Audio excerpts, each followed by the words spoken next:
नरं चैव नरोत्तमं दैवीं सरस्वतीं व्यासं ततो जयामुदीरये नष्टप्रायेषु भद्रेषु नित्यं भागवता सेवया भगवती उत्तमश्लोके भक्तिर्भवति नैष्णिके कृष्णाय वासुदेवाय देवकी नंदनाय च नंदगोपकुमाराय गोविंदाय नमो नमः कृष्णाय वासुदेवाय हरे परमात्मने प्रणतक्लेशनाशाय गोविंदाय नमो नमः रामाय रामभद्राय रामचंद्राय वेदसे रघुनाथाय नाथाय सीताय पते नमः हरे कृष्णा कृष्णा कृष्णा कृष्णा हरे हरे हरे राम राम राम हरे हरे हरे कृष्ण ಭಗವದ್ಗೀತಾ 9ನೇ ಅಧ್ಯಾಯ 34ನೇ ಶ್ಲೋಕ ಮನ್ಮನಾಭವ ಮದ್ಭಕ್ತೋ ಮಧ್ಯಾಜಿ ಮಾಂ ನಮಸ್ಕುರು ಮಾಮೇ ವೈಶ್ಯಸಿ ಯುಕ್ತಂತೆ ಮಮಾತ್ಮ ಮತ್ಮರಾಯಣಃ ಮನ್ಮನಾಭವ ಮದ್ಭಕ್ತೋ ಮಧ್ಯಾಜಿ ಮಾಂ ನಮಸ್ಕುರು ಮಾಮೇ ವೈಶ್ಯಸಿ ಯುಕ್ತೈವ ಮಮಾತ್ಮಾನಾಂ ಆತ್ಮ ಮತ್ಮರಾಯಣಃ ಮನ್ಮನಾಭವ ಮದ್ಭಕ್ತೋ ಮಧ್ಯಾಜಿ ಮಾಂ ನಮಸ್ಕುರು ಮಾಮೇ ವೈಶ್ಯಸಿ ಯುಕ್ತೈವ ಆತ್ಮಾನಂ ಮತ್ಪರಾಯಣಃ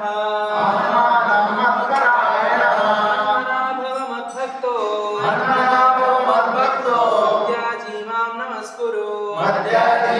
ನಮಸ್ಕುರು ಮಾಮೇ ವೈಶ್ಯಸಿ ಯುಕ್ತೈವ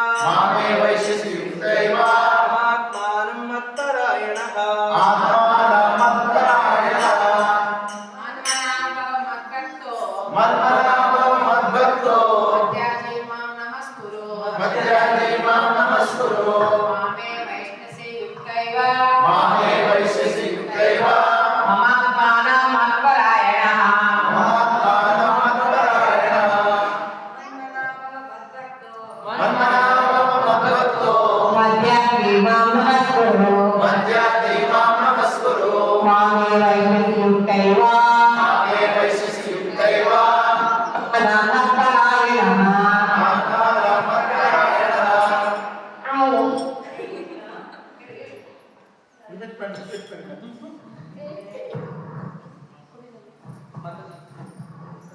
ಮಾಡ್ತೀರಾ? ಓಕೆ. ಹರೇ ಕೃಷ್ಣ. ಮನ್ಮನಾಭವ ಮದ್ಭಕ್ತೋ ಮಧ್ಯಾಜಿ ಮಾಂ ನಮಸ್ಕುರು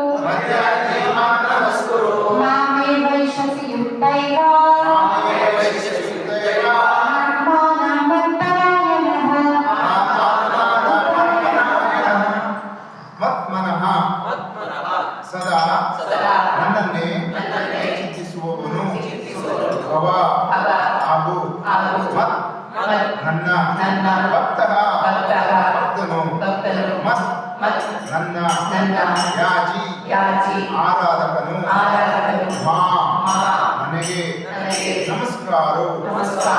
ನಮಸ್ಕರಿಸು ಮಾ ನನ್ನೊಂದಿಗೆ ಏವ ಸಂಪೂರ್ಣವಾಗಿ ಯಶಸ್ಸಿ ನೀನು ನೀನು ನೀನು ಬರುವೆ ಬರುವೆ ಯುಕ್ತವಃ ಯುಕ್ತಃ ತಲ್ಲೀನನಾಗಿ ತಲ್ಲೀನನಾಗಿ ಏವಂ ಏವಂ ಹೀಗೆ ಹೀಗೆ ಆತ್ಮನ ಆತ್ಮನ ನಿನ್ನ ನಿನ್ನ ಆತ್ಮವನ್ನು ಆತ್ಮವನ್ನು ಮತ್ಪರಾಯಣ ಮತ್ಪರಾಯಣಃ ನನ್ನಲ್ಲಿ ನನ್ನಲ್ಲಿ ಭಕ್ತಿಯುಳ್ಳವನಾಗಿ ಭಕ್ತಿಯುಳ್ಳವನಾಗಿ ಸದಾ ಸದಾ ನನ್ನ ನನ್ನ ಚಿಂತಿಸುವುದರಲ್ಲಿ ನನ್ನನ್ನು ಚಿಂತಿಸುವುದರಲ್ಲಿ ಮನಸ್ಸನ್ನು ಮನಸ್ಸನ್ನು ತೊಡಗಿಸು ತೊಡಗಿಸು. ನನ್ನ ನನ್ನ ಭಕ್ತನಾಗು ಭಕ್ತನಾಗು. ನನಗೆ ನನಗೆ ನಮಸ್ಕಾರ ನಮಸ್ಕಾರ ಮಾಡು ಮಾಡು. ಮತ್ತು ಮತ್ತು ನನ್ನನ್ನು ನನ್ನನ್ನು ಪೂಜಿಸು ಪೂಜಿಸು.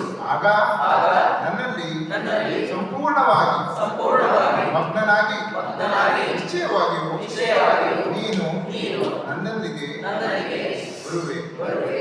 ಬಾಬಾರ್ಥ ಅಭಯಚರಣ ಅರವಿಂದ ಎಸಿ ಭಕ್ತಿ ವೇದಾಂತ ಸ್ವಾಮಿ ಅವರಿಂದ ಕಶ್ಮಲಯುತವಾದ ಈ ಐಕ ಜಗತ್ತಿನ ಕಪಿಮುಷ್ಟಿಯಿಂದ ಪಾರಾಗಬೇಕಾದರೆ ಕೃಷ್ಣ ಪ್ರಜ್ಞೆಯೊಂದೇ ಮಾರ್ಗ ಎಂದು ಈ ಶ್ಲೋಕದಲ್ಲಿ ಸ್ಪಷ್ಟವಾಗಿ ಹೇಳಿದೆ.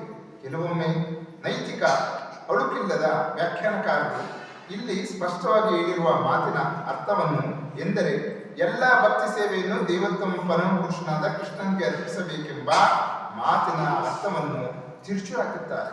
ದೂರದೃಷ್ಟದಿಂದ ನೈತಿಕ ಅಳುಕಿಲ್ಲದ ವ್ಯಾಖ್ಯಾನಕಾರರು ಕಾರ್ಯ ಸಾಧ್ಯವಲ್ಲದುದ್ದರ ಕಡೆಗೆ ಓದುಗರ ಮನಸ್ಸನ್ನು ಹಿಡಿಯುತ್ತಾರೆ. ಕೃಷ್ಣನಿಗೂ ವ್ಯತ್ಯಾಸವಿಲ್ಲ ಎನ್ನುವುದು ಇಂತಹ ವ್ಯಾಖ್ಯಾನಕಾರರಿಗೆ ತಿಳಿಯದು. ಕೃಷ್ಣನು ಸಾಮಾನ್ಯ ಮನುಷ್ಯನಲ್ಲ, ಆತನು ಪರಮಸತ್ಯ. ಅವನ ದೇಹ, ಮನಸ್ಸು ಮತ್ತು ಸ್ವತಃ ಆತ್ಮ ಅಭಿನ್ನ ಮತ್ತು ಪರಮ. ಚೈತನ್ಯ ಚರಿತಾಮೃತವನ್ನು ಕುರಿತು ಭಕ್ತಿ ಸಿದ್ಧಾಂತ ಸರಸ್ವತಿ ಗೋಸ್ವಾಮಿಗಳ ಅನುಭಾಷ್ಯ 5ನೇ ಅಧ್ಯಾಯ ಆದಿದಿನ ಶ್ಲೋಕದಲ್ಲಿ 41-48ನೆಯ ವ್ಯಾಖ್ಯಾನದಲ್ಲಿ ಉದ್ಗರಿಸುವಂತೆ ಪೂರ್ವ ಪುರಾಣದಲ್ಲಿ ಹೀಗೆ ಹೇಳಿದೆ: ದೇಹ ದೇಹಿ ವಿಬೋಧೋಯಂ ನೇಶ್ವರಾಹೇ ವಿದ್ಯತೆ ಕಚ್ಚಿತ್. ಹೀಗೆಂದರೆ ಪರಮಪ್ರಭು ಕೃಷ್ಣನಿಗೂ ಅವನ ದೇಹಕ್ಕೂ ವ್ಯತ್ಯಾಸವಿಲ್ಲ ಎಂದು ಅರ್ಥ. ಆದರೆ ವ್ಯಾಖ್ಯಾನಕಾರರಿಗೆ ಕೃಷ್ಣ ವಿಜ್ಞಾನವು ತಿಳಿಯದಿರುವುದರಿಂದ ಅವರು ಕೃಷ್ಣನನ್ನು ಬಚ್ಚಿಟ್ಟು ಅವನ ವ್ಯಕ್ತಿತ್ವವನ್ನು ಆತನ ಮನಸ್ಸಿನಿಂದ ಅಥವಾ ದೇಹದಿಂದ ಪ್ರತ್ಯೇಕಿಸುತ್ತಾರೆ. ಇದು ಕೃಷ್ಣ ವಿಜ್ಞಾನದ ಸಂಪೂರ್ಣ ಜ್ಞಾನ. ಆದರೂ ಕೆಲವರು ಜನರು ದಾರಿ ತಪ್ಪಿಸಿ ಲಾಭವನ್ನು ಮಾಡಿಕೊಳ್ಳುತ್ತಾರೆ. ಕೆಲವರು ರಾಕ್ಷಸ ಸ್ವಭಾವದವರಿದ್ದಾರೆ. ಅವರು ಕೃಷ್ಣನನ್ನು ಕುರಿತು ಚಿಂತಿಸುತ್ತಾರೆ. ಆದರೆ ಕೃಷ್ಣನ ಸೋದರ ಮಾವ ಕಂಸನಂತೆ ಅಸೂಯೆಯಿಂದ ಚಿಂತಿಸುತ್ತಾರೆ. ಕಂಸನು ಸದಾ ಕೃಷ್ಣನ ವಿಷಯವನ್ನೇ ಯೋಚಿಸುತ್ತಿದ್ದ. ಆದರೆ ಕೃಷ್ಣನು ತನ್ನ ಶತ್ರುವೆಂದು ಯೋಚಿಸುತ್ತಿದ್ದ. ತನ್ನನ್ನು ಕೊಲ್ಲಲು ಕೃಷ್ಣನು ಬರುವನೆ ಎಂದು ಯೋಚಿಸುತ್ತಾ ಸದಾ ಆತಂಕದಲ್ಲಿ ಇರುತ್ತಿದ್ದ. ಇಂತಹ ಯೋಚನೆಯಿಂದ ನಮಗೆ ಸಹಾಯವಾಗುವುದಿಲ್ಲ. ಕೃಷ್ಣನ ವಿಷಯವಾಗಿ ಭಕ್ತಿಪೂರ್ವಕ ಪ್ರೀತಿಯಿಂದ ಯೋಚಿಸುತ್ತಿರಬೇಕು. ಅದೇ ಭಕ್ತಿ. ಕೃಷ್ಣ ಪ್ರಜ್ಞೆಯನ್ನು ಸದಾ ಬೆಳೆಸುತ್ತಿರಬೇಕು. ಆ ಅನುಕೂಲಕರ ಬೆಳವಣಿಗೆ ಮಾರ್ಗವೇನು? ಅದನ್ನು ಒಬ್ಬ ಅರ್ಹ ಗುರುವಿನಿಂದ ಕಲಿಯಬೇಕು. ಕೃಷ್ಣನು ದೇವೋತ್ತಮ ಪರಮಪುರುಷನು. ಆತನ ದೇಹವು ಜಡವಸ್ತುವಿನಿಂದ ಆದದ್ದಲ್ಲ, ಅದು ನಿತ್ಯ ಜ್ಞಾನಾನಂದ ಎಂದು ಹಲವು ಬಾರಿ ವಿವರಿಸಿದ್ದೇವೆ. ಕೃಷ್ಣನನ್ನು ಕುರಿತು ಇಂತಹ ಮಾತು ಮನುಷ್ಯನು ಭಕ್ತನಾಗಲು ನೆರವಾಗುತ್ತದೆ. ತಪ್ಪು ಮೂಲದಿಂದ ಕೃಷ್ಣನನ್ನು ಬೇರೆ ರೀತಿಯಲ್ಲಿ ಅರ್ಥ ಮಾಡಿಕೊಳ್ಳುವುದು ವ್ಯರ್ಥ. ಆದುದರಿಂದ ಯಾರೇ ಆದರೂ ಕೃಷ್ಣನು ನಿತ್ಯ ರೂಪದಲ್ಲಿ, ಮೂಲ ರೂಪದಲ್ಲಿ ತನ್ನ ಮನಸ್ಸನ್ನು ನಿಲ್ಲಿಸಬೇಕು. ಕೃಷ್ಣನೇ ಪರಮಪುರುಷನೆಂಬ ನಿಶ್ಚಲ ನಂಬಿಕೆಯಿಂದ ಅವನ ಪೂಜೆಯಲ್ಲಿ ತೊಡಗಬೇಕು. ಕೃಷ್ಣನ ಪೂಜೆ ಮಾಡಬೇಕೆಂದರೆ ಭಾರತದಲ್ಲಿ ಲಕ್ಷಾಂತರ ದೇವಾಲಯಗಳಿವೆ. ಇವುಗಳಲ್ಲಿ ಭಕ್ತಿ ಸೇವೆಯು ನಡೆಯುತ್ತದೆ. ಇಂತಹ ಸೇವೆಯು ನಡೆಯುವಾಗ ಕೃಷ್ಣನಿಗೆ ನಮಸ್ಕಾರ ಮಾಡಬೇಕು. ವಿಗ್ರಹದ ಮುಂದೆ ತಲೆಬಾಗಿ ಕಾಯ, ವಾಚ, ಮನಸ ಎಲ್ಲವನ್ನು ನಿರತಗೊಳಿಸಬೇಕು.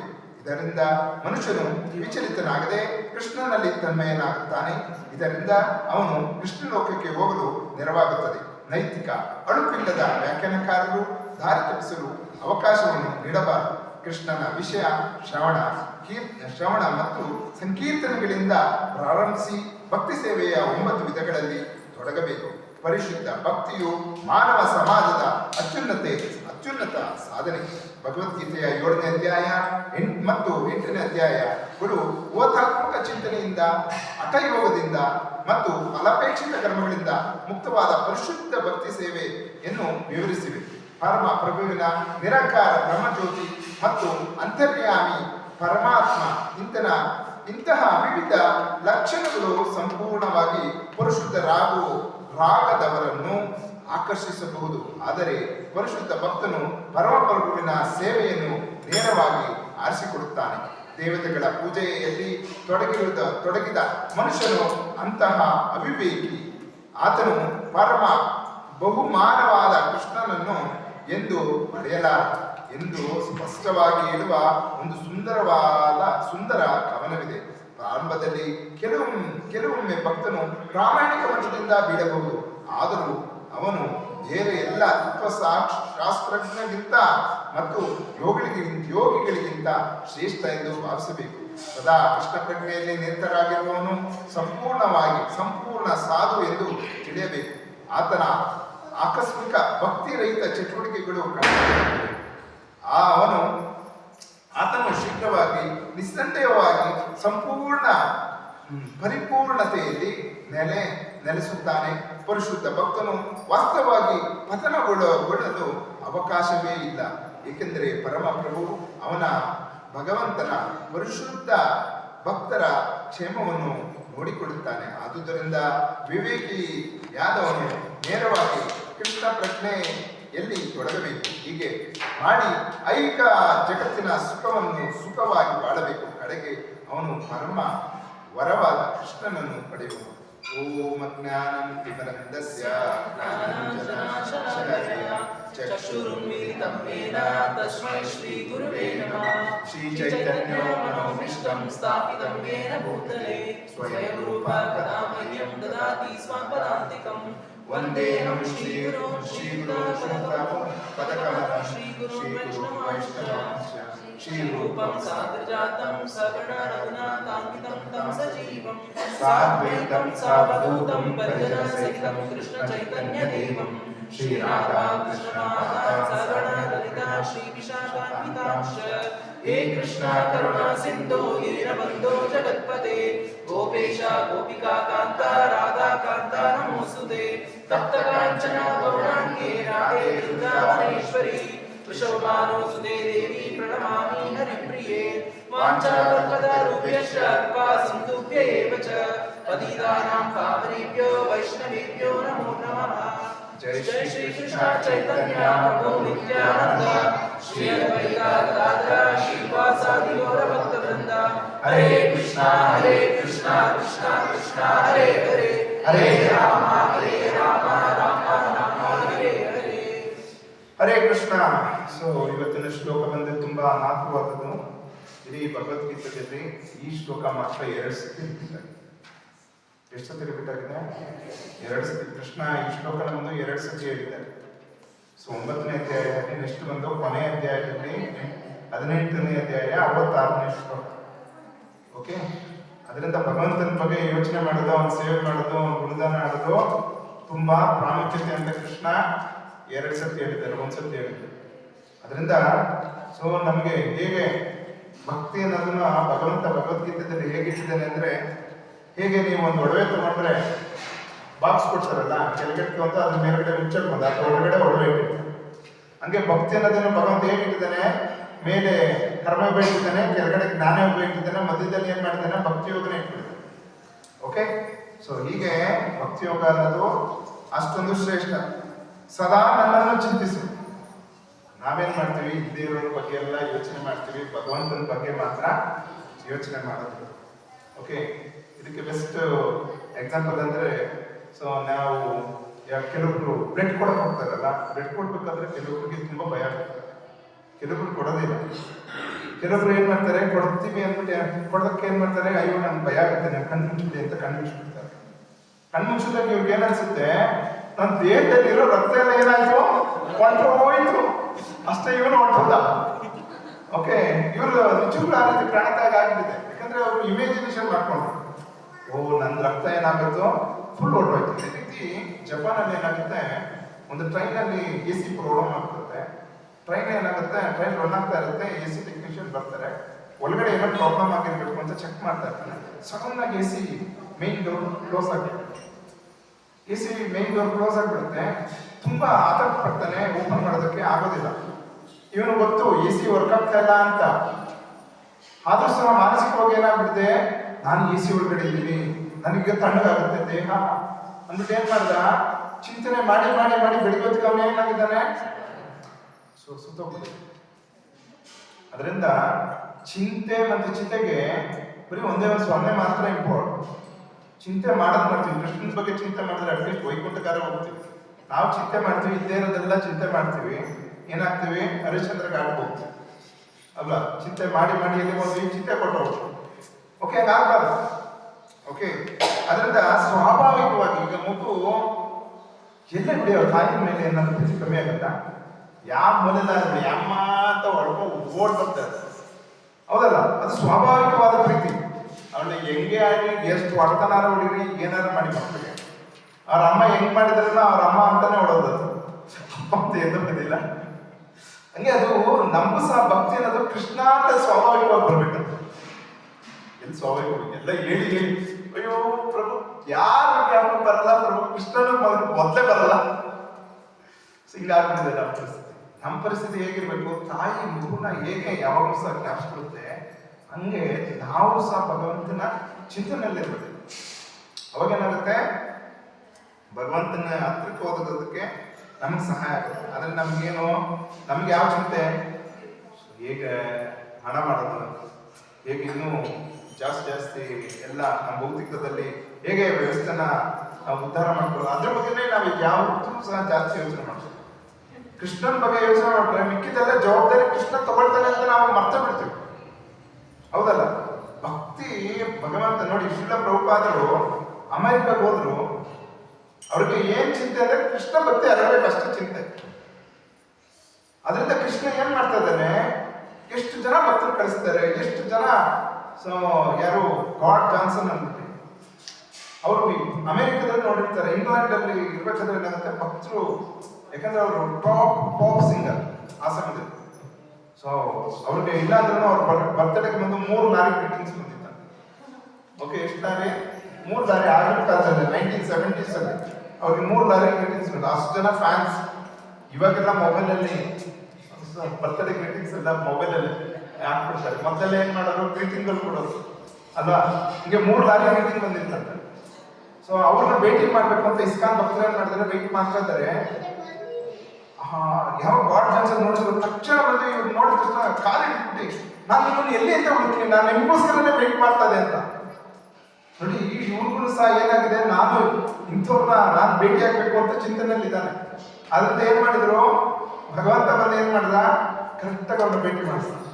ಪ್ರಭುಪಾದ್ ಯಾವಾಗ ಬಂದು ಪ್ರಭುಪಾದ್ ಭೇಟಿ ಮಾಡಿದ್ರು, ಪ್ರಭುಪಾದ್ ಆಕ್ಚುಲಿ ಬಂದು ಪ್ರಭುಪಾದ್ಗೆ ನಮ್ಮ ದೇಶದಲ್ಲಿ ಜಾಗ ಬೇಕಾಗುತ್ತೆ, ನಮ್ಮ ದೇಶದಲ್ಲಿ ಜಾಗ ಬೇಕಾಗಿರುತ್ತೆ, ಮತ್ತೆ ಬುಕ್ಸ್ಗಳು ಸಹ ಪ್ರಿಂಟ್ ಆಗ್ಬೇಕಾಗಿರುತ್ತೆ, ದುಡ್ಡು ಬೇಕಾಗಿರುತ್ತೆ. ಸೊ ಎಲ್ಲ ಭಕ್ತರು ಇವ್ರನ್ನ ಹೇಗೆ ಕೇಳೋದು ಅಂತ. ಸೊ ಭಕ್ತರು ಬಂದು ಕೇಳಲೇಬೇಕು. ತಕ್ಷಣ ಬಂದು ಏನಾಗುತ್ತೆ, ಕೇಳಬೇಕು ಅಂತ ಕುತ್ಕೊಳ್ತಾರೆ, ಭಯ ಬೇಜಾರು ಮಾಡ್ಕೊಂಡ್ರೆ. ಸೊ ನಮಗೂ ಸಹ ದಾನ ಕೇಳ್ಬೇಕಾದ್ರೆ ನಾವು ಯೋಚನೆ ಜೇನು ಇದೆ ಅಂತ ಜಾಸ್ತಿ ಇರ್ಬಾರ್ದು ಅಂತ. ಸೊ ಇದು ನಮಗೂ ಸಹ ಏನಾಗ್ತಾ ಇರುತ್ತೆ, ಹೊಡಿತಾ ಇರುತ್ತೆ ಹೊರಗಡೆ. ಓಕೆ, ಹಿಂಗೆ ಅವರು ಹೊಡಿತಾ ಇದ್ದಾರೆ, ಸಡನ್ ಕರೆಂಟ್ ಹೋಗ್ಬಿಡುತ್ತೆ. ಕರೆಂಟ್ ಹೋಗ್ದಾಗ ಹೇಳ್ಬಿಡ್ತಾರೆ, ಹಿಂಗೆ ನಮಗೆ ಬುಕ್ ಪ್ರಿಂಟಿಂಗಿಗೆ ಇಷ್ಟು $, ನಮಗೆ ದುಡ್ಡು ಬೇಕಾಗಿತ್ತು, $20,000 ಅಂತ. ಸೊ ಕರೆಂಟ್ ಆಮೇಲೆ ಹೋಗಿ ಒಂದು 5 ನಿಮಿಷ ತಕ್ಕಂತ ಬರುತ್ತೆ. ಸೊ ಇಮಿಡಿಯೇಟ್ಲಿ ಅವ್ರು ಚೆಕ್ ತಗೊಳ್ತಾರೆ. ಸೊ ಪ್ಲೀಸ್ ಟೇಕ್ ದಿಸ್ ಅಂತ ಕೊಟ್ಬಿಡ್ತಾರೆ. ಹಿಂಗೆ ಭಕ್ತರಿಗೆ ಏನ್ ಚಿಂತೆ, ಹೇಗೆ ಕೇಳೋದು ಅಂತ. ಆದ್ರೆ ಭಗವಂತ ಏನ್ ಮಾಡಿದ್ದಾರೆ, ಆಲ್ರೆಡಿ ಶಾಂಕ್ಷನ್ ಮಾಡಿಸ್ತಾರೆ. ಹಿಂಗೆ ಪ್ರಭುಪಾದರು ಒಂದು ಭಗವಂತನ ಚಿಂತೆಯಲ್ಲಿ ಇರೋದ್ರಿಂದ ಇಸ್ಕಾನ್ ಬಂದು ಈ ಮಟ್ಟದಲ್ಲಿ ಏನಾಗಿದೆ, ಬೆಳೆದಿದೆ. ಅದೇ ರೀತಿಯಲ್ಲಿ ಸೊ ಭಗವಂತನ ಸಹ ಯಾರು ಚಿಂತನೆ ಮಾಡ್ತಾರೆ, ಭಗವದ್ಗೀತಾ 9ನೇ ಅಧ್ಯಾಯದಲ್ಲಿ 22ನೇ ಶ್ಲೋಕದಲ್ಲಿ ಏನ್ ಹೇಳ್ತಿದ್ದಾನೆ, ಅನನ್ಯ ಚಿಂತೆಯಂತೋ ಮಾಂ ಯೇ ಜನಃ ಪ್ರಯಪಾಸ್ತೆ ತೇಷಾಂ ಅಭಿಯುಕ್ತಾನಾಂ ಯೋಗಕ್ಷೇಮ ಮಹಾನ್. ಅನ್ಯ ಚಿಂತನೆಗಳು ಯಾರು ಭಗವಂತನ ಚಿಂತನೆ ಮಾಡ್ತಾರೆ, ಯೋಗಕ್ಷೇಮನ ಯಾರು ನೋಡ್ಕೊಳ್ತಾರೆ, ಭಗವಂತನೇ ನೋಡ್ಕೊಳ್ತಾರೆ. ಓಕೆ, ಯಾರು ದಾಸರಿರ್ಬೋದು, ಗೋಸ್ವಾಮಿಗಳಿರ್ಬೋದು, ಅವ್ರಿಗೆ ಟೈಮಿಗೆ ಅವ್ರು ಊಟ ಮಾಡ್ಬೇಕು ಅನ್ನೋದು ಹೊರತೋಗ್ಬಿಡೋದಲ್ಲ. ಯಾಕಂದ್ರೆ ಭಗವಂತನ ಗುಣದಾನ ಆಗ್ಬೇಕಂದ್ರೆ ಅವ್ರಿಗೆ ಏನು ಜ್ಞಾಪಕಕ್ಕೆ ಬರೋದಿಲ್ಲ. ಆದ್ರೆ ಭಗವಂತನ ಚಿಂತೆ ನನ್ನ ಭಕ್ತರು ಪ್ರಸಾದನೇ ತಗೊಂಡಿಲ್ವಲ್ಲ ಅಂತ. ಅಂದ್ರೆ ನಮ್ಮ ಚಿಂತೆ ಏನೋ ಇನ್ನು ಪ್ರಸಾದನೇ ಕೊಟ್ಟಿಲ್ವಲ್ಲಪ್ಪ ಅಂತ ನಮ್ಮ ಚಿಂತೆ ಬಂದ್ಬಿಡುತ್ತೆ. ಆದ್ರೆ ಶುದ್ಧ ಭಕ್ತರಿಗೆ ಏನ್ ಚಿಂತೆ? ಅವ್ರಿಗೆ ಇನ್ನು ನಾನು ಭಗವಂತ ನಾಮಸ್ಮರಣೆ ಇನ್ನೂ ಮಾಡೇ ಇಲ್ಲವಲ್ಲಪ್ಪ ಅಂತ ಏನ್ ಮಾಡ್ತಾ ಇದ್ದಾರೆ, ಅವ್ರ ಚಿಂತನೆಯಲ್ಲೇ ಇರ್ತಾರೆ. ಓಕೆ, ಹೀಗೆ ಬ್ರಹ್ಮದೇವರು ಸಹ ಏನ್ ಮಾಡಿದ್ದಾರೆ, ಭಗವಂತನ ಚಿಂತನೆಯಿದ್ದಾರೆ. ಭಗವಂತನ ಚಿಂತನೆಯಲ್ಲಿ ಇರ್ಬೇಕಾದ್ರೆ ಏನಾಗುತ್ತೆ, ಭಗವಂತ ಪರಮಾತ್ಮ ಎರಡೇ ಸತಿ, ಒಂದೇ ಸತಿ ಅವರಿಗೆ ಏನ್ ಹೇಳ್ತಾರೆ, ತಪ್ಪ ಅಂತ ಎರಡೇ ಪದ ಹೇಳೋದು. ಅವಾಗ ಬ್ರಹ್ಮದೇವ್ರಿಗೆ ಅನ್ಸ, ಓಕೆ ನಾನು ತಪಸ್ ಮಾಡ್ಬೇಕು ಅಂತ. ಹಾಗೇನ್ ಮಾಡ್ತಾರೆ, ಭಗವಂತನ ಕುರಿತು ಬ್ರಹ್ಮದೇವ್ರು ಏನ್ ಮಾಡಿದ್ರು, ತಪಸ್ ಮಾಡಿದ್ರು. ಆಗ ಬ್ರಹ್ಮದೇವರಿಗೆ ಬರೀ 4 ಶ್ಲೋಕ ಹೇಳಿದ್ರು. ಭಾಗವತದ ಎಷ್ಟು ಶ್ಲೋಕ? ಭಾಗವತದಲ್ಲೂ ಸಹ 4 ಚತುಶ್ಲೋಕಿ ಭಾಗವತ ಅಂತ ಅವತ್ತು ಮಾಡಿದ್ರೆ ನಿಮ್ಗೆ ಸಿಕ್ಕಾಕೊಡುತ್ತೆ. 4 ಶ್ಲೋಕ. ಬ್ರಹ್ಮದೇವರಿಗೆ 4 ಶ್ಲೋಕ ಹೇಳಿದ್ರು. ಅವ್ರಿಗೆ ಅಂಡರ್ಸ್ಟ್ಯಾಂಡ್ ಆಗೋದಕ್ಕೆ 4 ಶ್ಲೋಕ ಸಾಕು. ಆದ್ರೆ ನಮ್ಗೆ ಹೇಳಕ್ಕೆ ವ್ಯಾಸದೇವರು 18,000 ಶ್ಲೋಕ ಕೊಟ್ಟರು. ಬಡೇ ನಿಮ್ಗೆ ಅರ್ಥ ಆಗಲ್ಲ. ಓಕೆ, ನಮ್ಗೆ ಅರ್ಥನೇ ಆಗಲ್ಲ. ಹೇಳಿ ಭಗವಂತನ ಬಗ್ಗೆ ಕೇಳಿ ಕೇಳಿ ಕೇಳಿ, ಓ ದೇವ್ರಿಗೆ ನಾನು ಶರಣ ಆಗ್ಬೇಕು, ಭಗವಂತ ಇದ್ದಾನೆ, ಅವನನ್ನ ನಾನು ಶರಣ ಆಗ್ಬೇಕು ಅಂತ ಜ್ಞಾಪನ ಬರೋದಕ್ಕೆ ಎಷ್ಟು ಶ್ಲೋಕ ಕೊಟ್ಟರು? 18,000 ಶ್ಲೋಕ ಕೊಟ್ಟರು. ಹಾಗೆ ವಾಲ್ಮೀಕಿ ಮಹರ್ಷಿಗಳಿಗೆ 4 ಮುನಿಗಳು ಎಷ್ಟು ಶ್ಲೋಕ ಹೇಳಿದ್ದು? 100 ಶ್ಲೋಕ ಅಷ್ಟೇ ಹೇಳಿದ್ರು. ಆದ್ರೆ ವಾಲ್ಮೀಕಿ ಮಹರ್ಷಿಗಳು ರಾಮಾಯಣ ನಮ್ಗೆ ಅರ್ಥ ಆಗ್ಬೇಕು ಅಂತ ಎಷ್ಟು ಶ್ಲೋಕ ಬರೆದ್ರು? 24,000 ಶ್ಲೋಕಗಳನ್ನ ಬರೆದ್ರು. ಓಕೆ, ಅಂದ್ರೆ ಸೊ ನಮಗೆ ನಮ್ಮ ಈ ಮನುಷ್ಯ ಬುದ್ಧಿಗೆ, ಈ ಕಲಿಯುಗದ ನಮಗೆ ಮಂದಮತಿಗಳಿಗೆ ನಮ್ಗೆ ಅರ್ಥ ಆಗ್ಬೇಕು ಅಂದ್ರೆ ನಾವು ಅಷ್ಟು ಶ್ಲೋಕ ಓದ್ತಾ ಓದ್ತಾ ಓದ್ತಾ ಏನಾಗ್ತೀವಿ, ನಾವು ಭಗವಂತನಿಗೆ ಶರಣಾಗಬೇಕು ಅಂತ ಅನ್ಸುತ್ತೆ. ಓಕೆ, ಹೀಗೆ ನಾವು ಏನ್ ಮಾಡ್ಬೇಕು, ಭಗವಂತನಿಗೆ ಬಂದು ಶರಣಾಗಬೇಕು. ಮತ್ತೇನು, ನನ್ನ ಭಕ್ತನಾದ ಅಂತ ಹೇಳಿದ್ದಾರೆ ಭಗವಂತ. ನಾವೇ ಈ ಕಲಿಯುಗದಲ್ಲಿ ನೋಡ್ಬೋದು ಫಿಲಂ ಆಕ್ಟರ್ಗೆ. ಸೊ ಒಂದ್ ಕಡೆ ಎಲ್ಲ ಅಭಿಷೇಕ, ಇವಾಗ ಸಹ ಫಿಲಂ, ಹೊಸ ಫಿಲಂ ರಿಲೀಸ್ ಆದ್ರೆ ಏನ್ ಮಾಡ್ತಾರೆ, ದೇವರಿಗೆ ಸ್ಟಾರ್ ಬರಲ್ಲ, ಟ್ಯಾಂಕಲ್ಲಿ ಅಭಿಷೇಕ ಮಾಡ್ತಾ ಇರ್ತಾರೆ. ಓಕೆ, ಹೀಗೆ ಫಿಲಂ ಆಕ್ಟರ್, ಕ್ರಿಕೆಟ್ ಸ್ಟಾರ್ಸ್ ಅವ್ರಿಗೇನೆ ಏನಾಗಿದೆ, ಫ್ಯಾನ್ಸ್ ಜಾಸ್ತಿ ಇದ್ದಾರೆ ಅಲ್ವಾ. ಭಗವಂತನಿಗೆ ಫ್ಯಾನ್ಸ್ ಕಮ್ಮಿ ಆಗ್ಬಿಟ್ಟಿದ್ದಾರೆ. ಭಗವಂತ ಎಲ್ಲ ಜವಾಬ್ದಾರಿ ತಗೊಳ್ತೀನಿ, ನೀನ್ ಎಲ್ಲ ಕಷ್ಟ ಸುಖ ದುಃಖ ಎಲ್ಲ ನಾನೇ ನೋಡ್ಕೊಳ್ತೀನಿ ಅಂದ್ರೆ ಯೋಚನೆ ಮಾಡ್ತೀವಿ. ಡೌಟು, ಜಪ ಮಾಡಿದ್ರೆ ಒಳ್ಳೇದಾಗತ್ತ? ತಿರುಪತಿ ತಿಮ್ಮಪ್ಪನ ಮುಂದೆ ಹೋಗ್ಬಿಟ್ಟು ಇವರ ನಮ್ಮ ಅಪ್ಪ ಅಂದ್ರೆ ಡೌಟು ಅವ್ರಿಗೆ. ಅವನೇ ಜಗತ್ತಿಗೆ ಒಳ್ಳೆಯದ ಅಂತ ಎಲ್ಲಾರು ಅಪ್ಪ ಯಾರು? ತಿರುಪತಿ ತಿಮ್ಮಪ್ಪ ಅಲ್ವಾ. ಅವನು ಎಲ್ಲರಿಗೂ ಅಪ್ಪ, ನಾವೆಲ್ಲ ನಮ್ಮ ಮಕ್ಕಳುಗಳಿಗೆ ಮಾತ್ರ ಅಪ್ಪ. ಭಗವಂತ ಏನ್ ಮಾಡಿದಾನೆ, ಈ ಭೌತಿಕ ಜಗತ್ತಲ್ಲಿ ಇರೋ ಜೀವಿಗಳಿಗೂ ಸಹ ಯಾರ ತಂದೆ? ಭಗವಂತ, ತಿರುಪತಿ ತಿಮ್ಮಪ್ಪ. ಓಕೆ, ಜಗನ್ನಾಥ. ಹೀಗೆ ಭಗವಂತನಿಗೆ ಬಂದು ನಾವು ಭಕ್ತರಾಗಬೇಕು. ಭಗವಂತನ ಭಕ್ತರು ಎಷ್ಟು ಸ್ಟ್ರಾಂಗ್ ಆಗಿರ್ತಾರೆ ನೋಡಿ. ತಿರುಪತಿಲಿ ನೀವು ತಿರುಪತಿ ತಿಮ್ಮಪ್ಪನಿಗೆ ಬಂದು ಇಲ್ಲೊಂದು ಮಾರ್ಕ್ ಇದೆ ಗೊತ್ತಾ? ಏನಕ್ಕ ಮಾರ್ಕ್ ಇದೆ? ಭಕ್ತ ಹೊಡೆದ್ರು ಅಲ್ವಾ. ತಿರುಪತಿ ತಿಮ್ಮಪ್ಪ ಬಂದು ರಾಮಾನುಚಾರ್ಯರಿಗೆ ಬಂದು ಸಕ್ಕತ್ತಾದ ವಿಷಯ ಅಂದರು. ತಿರುಪತಿ ಬೆಟ್ಟ ಒಳಗಡೆ ಇರುತ್ತೆ, ದೇವಸ್ಥಾನ ಕಾಡು ಒಳಗಡೆ ಇರುತ್ತೆ. ಯಾರು ಹೋಗ್ರಪ್ಪ ಅಂದ್ರೆ ಎಲ್ಲ ಡೌಟ್. ಓ ಮತ್ತೆ ಕಾಡು ಯಾರು ಹೋಗ್ತಾರಪ್ಪ, ಗುರುಗಳು ಏನು ಮಾಡೋ ಕೆಲಸ ಇಲ್ಲ, ಅಲ್ಲಿಗೆ ಹೋಗಿ ಪೂಜೆ ಮಾಡೋಂತ ಬೇರೆ ಹೇಳ್ತಾರೆ ಅಂದ್ಬಿಟ್ಟು ಏನ್ ಮಾಡಿದ್ರು, ಯಾರು ಹೋಗ್ತಾನೆ ಇಲ್ಲ. ಅನಂತಾಚಾರ್ಯರು ಬೇರೆ ಗೃಹಸ್ಥರು, ಮದುವೆ ಬೇರೆ ಆಗಿದೆ, ಹೆಂಡತಿ ಬೇರೆ ಗರ್ಭಿಣಿ. ತಕ್ಷಣ ಎದ್ದು ನಿಂತ್ಕೊಂಡ್ರು, ಗುರುಗಳೇ ನಾನು ಹೋಗ್ತೀನಿ. ಸೊ ಗುರುಗಳು ಓಕೆಪ್ಪ ಒಳ್ಳೇದಾಗ್ಲಿ ಅಂತ ಕಳ್ಸಿದ್ರು. ಅನಂತಾಚಾರ್ಯರು ಹೋಗ್ಬಿಟ್ಟು ಏನ್ ಮಾಡಿದ್ರು, ಫಸ್ಟ್ ನಾವು ಈ ಭೂಮಿ ತಗೊಂಡ ತಕ್ಷಣ ಫಸ್ಟ್ ಏನ್ ಮಾಡಿದ್ವಿ, ಇಲ್ಲಿ ಫಸ್ಟ್ ಹಾಕಿದೆ ಬೋರು, ನೀರು ಬೇಕಲ್ಲ, ಕ್ಯೂರಿಂಗ್ ಮಾಡಿ. ಹಂಗೆ ಹೂವು ಬೆಳೆಗೆ ಏನ್ ಬೇಕು, ನೀರು ಬೇಕು. ಓಕೆ, ಈ ನೀರು ಬೇಕಲ್ಲ ಅಂತ ಏನ್ ಮಾಡಿದ್ರು, ಗಂಡ ಇಬ್ರು ಬಾವಿ ತೋಡಕ್ ಸ್ಟಾರ್ಟ್ ಮಾಡಿದ್ರು. ಬಾವಿ ತೋಡೋದಾದ್ರೆ ಭಗವಂತನಿಗೆ ಅನ್ನಿಸ್ಬಿಡ್ತು, ಏನಂತ, ನನ್ನ ಭಕ್ತ ಇಷ್ಟೊಂದು ಕಷ್ಟ ಬಿಡ್ತಾ ಇದ್ದಾನಲ್ಲ, ಅವನಿಗೆ ಸಹಾಯ ಮಾಡೋಣ ಅಂತ ಹೋದ್ರೆ, ನೋಡಪ್ಪ ನನಗೂ ನನ್ನ ಹೆಂಡತಿಗೂ ನಮ್ಮ ಗುರುಗಳು ಕೊಡ್ತಾರೆ ಸೇವೆ, ನಿನ್ನ ಅವಶ್ಯಕತೆ ನಂಗಿಲ್ಲ, ಹೋಗು. ಹೆಂಡತಿ ಹತ್ರ ಬಂದ್ರು, ತಾಯಿ ನಿನ್ಗೆ ಗರ್ಭಿಣಿ ಬೇರೆ, ನಿಮ್ ಮೇಲ್ ತಕ್ಕ ಎತ್ಕಬ, ನಾನು ತಗೊಂಡು ದೂರಕ್ಕೆ ಹಾಕ್ತೀನಿ. ಏನಾಯ್ತು ನೋಡ್ತಾ ಇದ್ರು, ಬಾವಿ ಏನು ಮುಕ್ಕಾಲ್ ಭಾಗ ತೊಗೊಂಡ್ಬಿಟ್ಟಿದ್ದಾರೆ. ಇವನು ಡೌಟ್ ಆಗೋದು, ಅಲ್ಲ ನನ್ನ ಹೆಂಡತಿ ಬೇರೆ ಗರ್ಭಿಣಿ, ಇಷ್ಟು ಬೇಗ ಹೆಂಗೆ ಈ ಕುಕ್ಕೆ ಆಯ್ತು ಹೊರಗಡೆ ಇಷ್ಟು ಬೇಗ ಬರ್ತಾ ಇದೆಯಲ್ಲ, ಯಾಕೆ ಸಹಾಯ ಮಾಡ್ತಾ ಇದಾರೆ? ಮೇಲ್ಗಡೆ ಹೋಗಿ ನೋಡ್ತಾನೆ, ಈ ಮಗು ಸಹಾಯ ಮಾಡ್ತಾ ಇದ್ದ.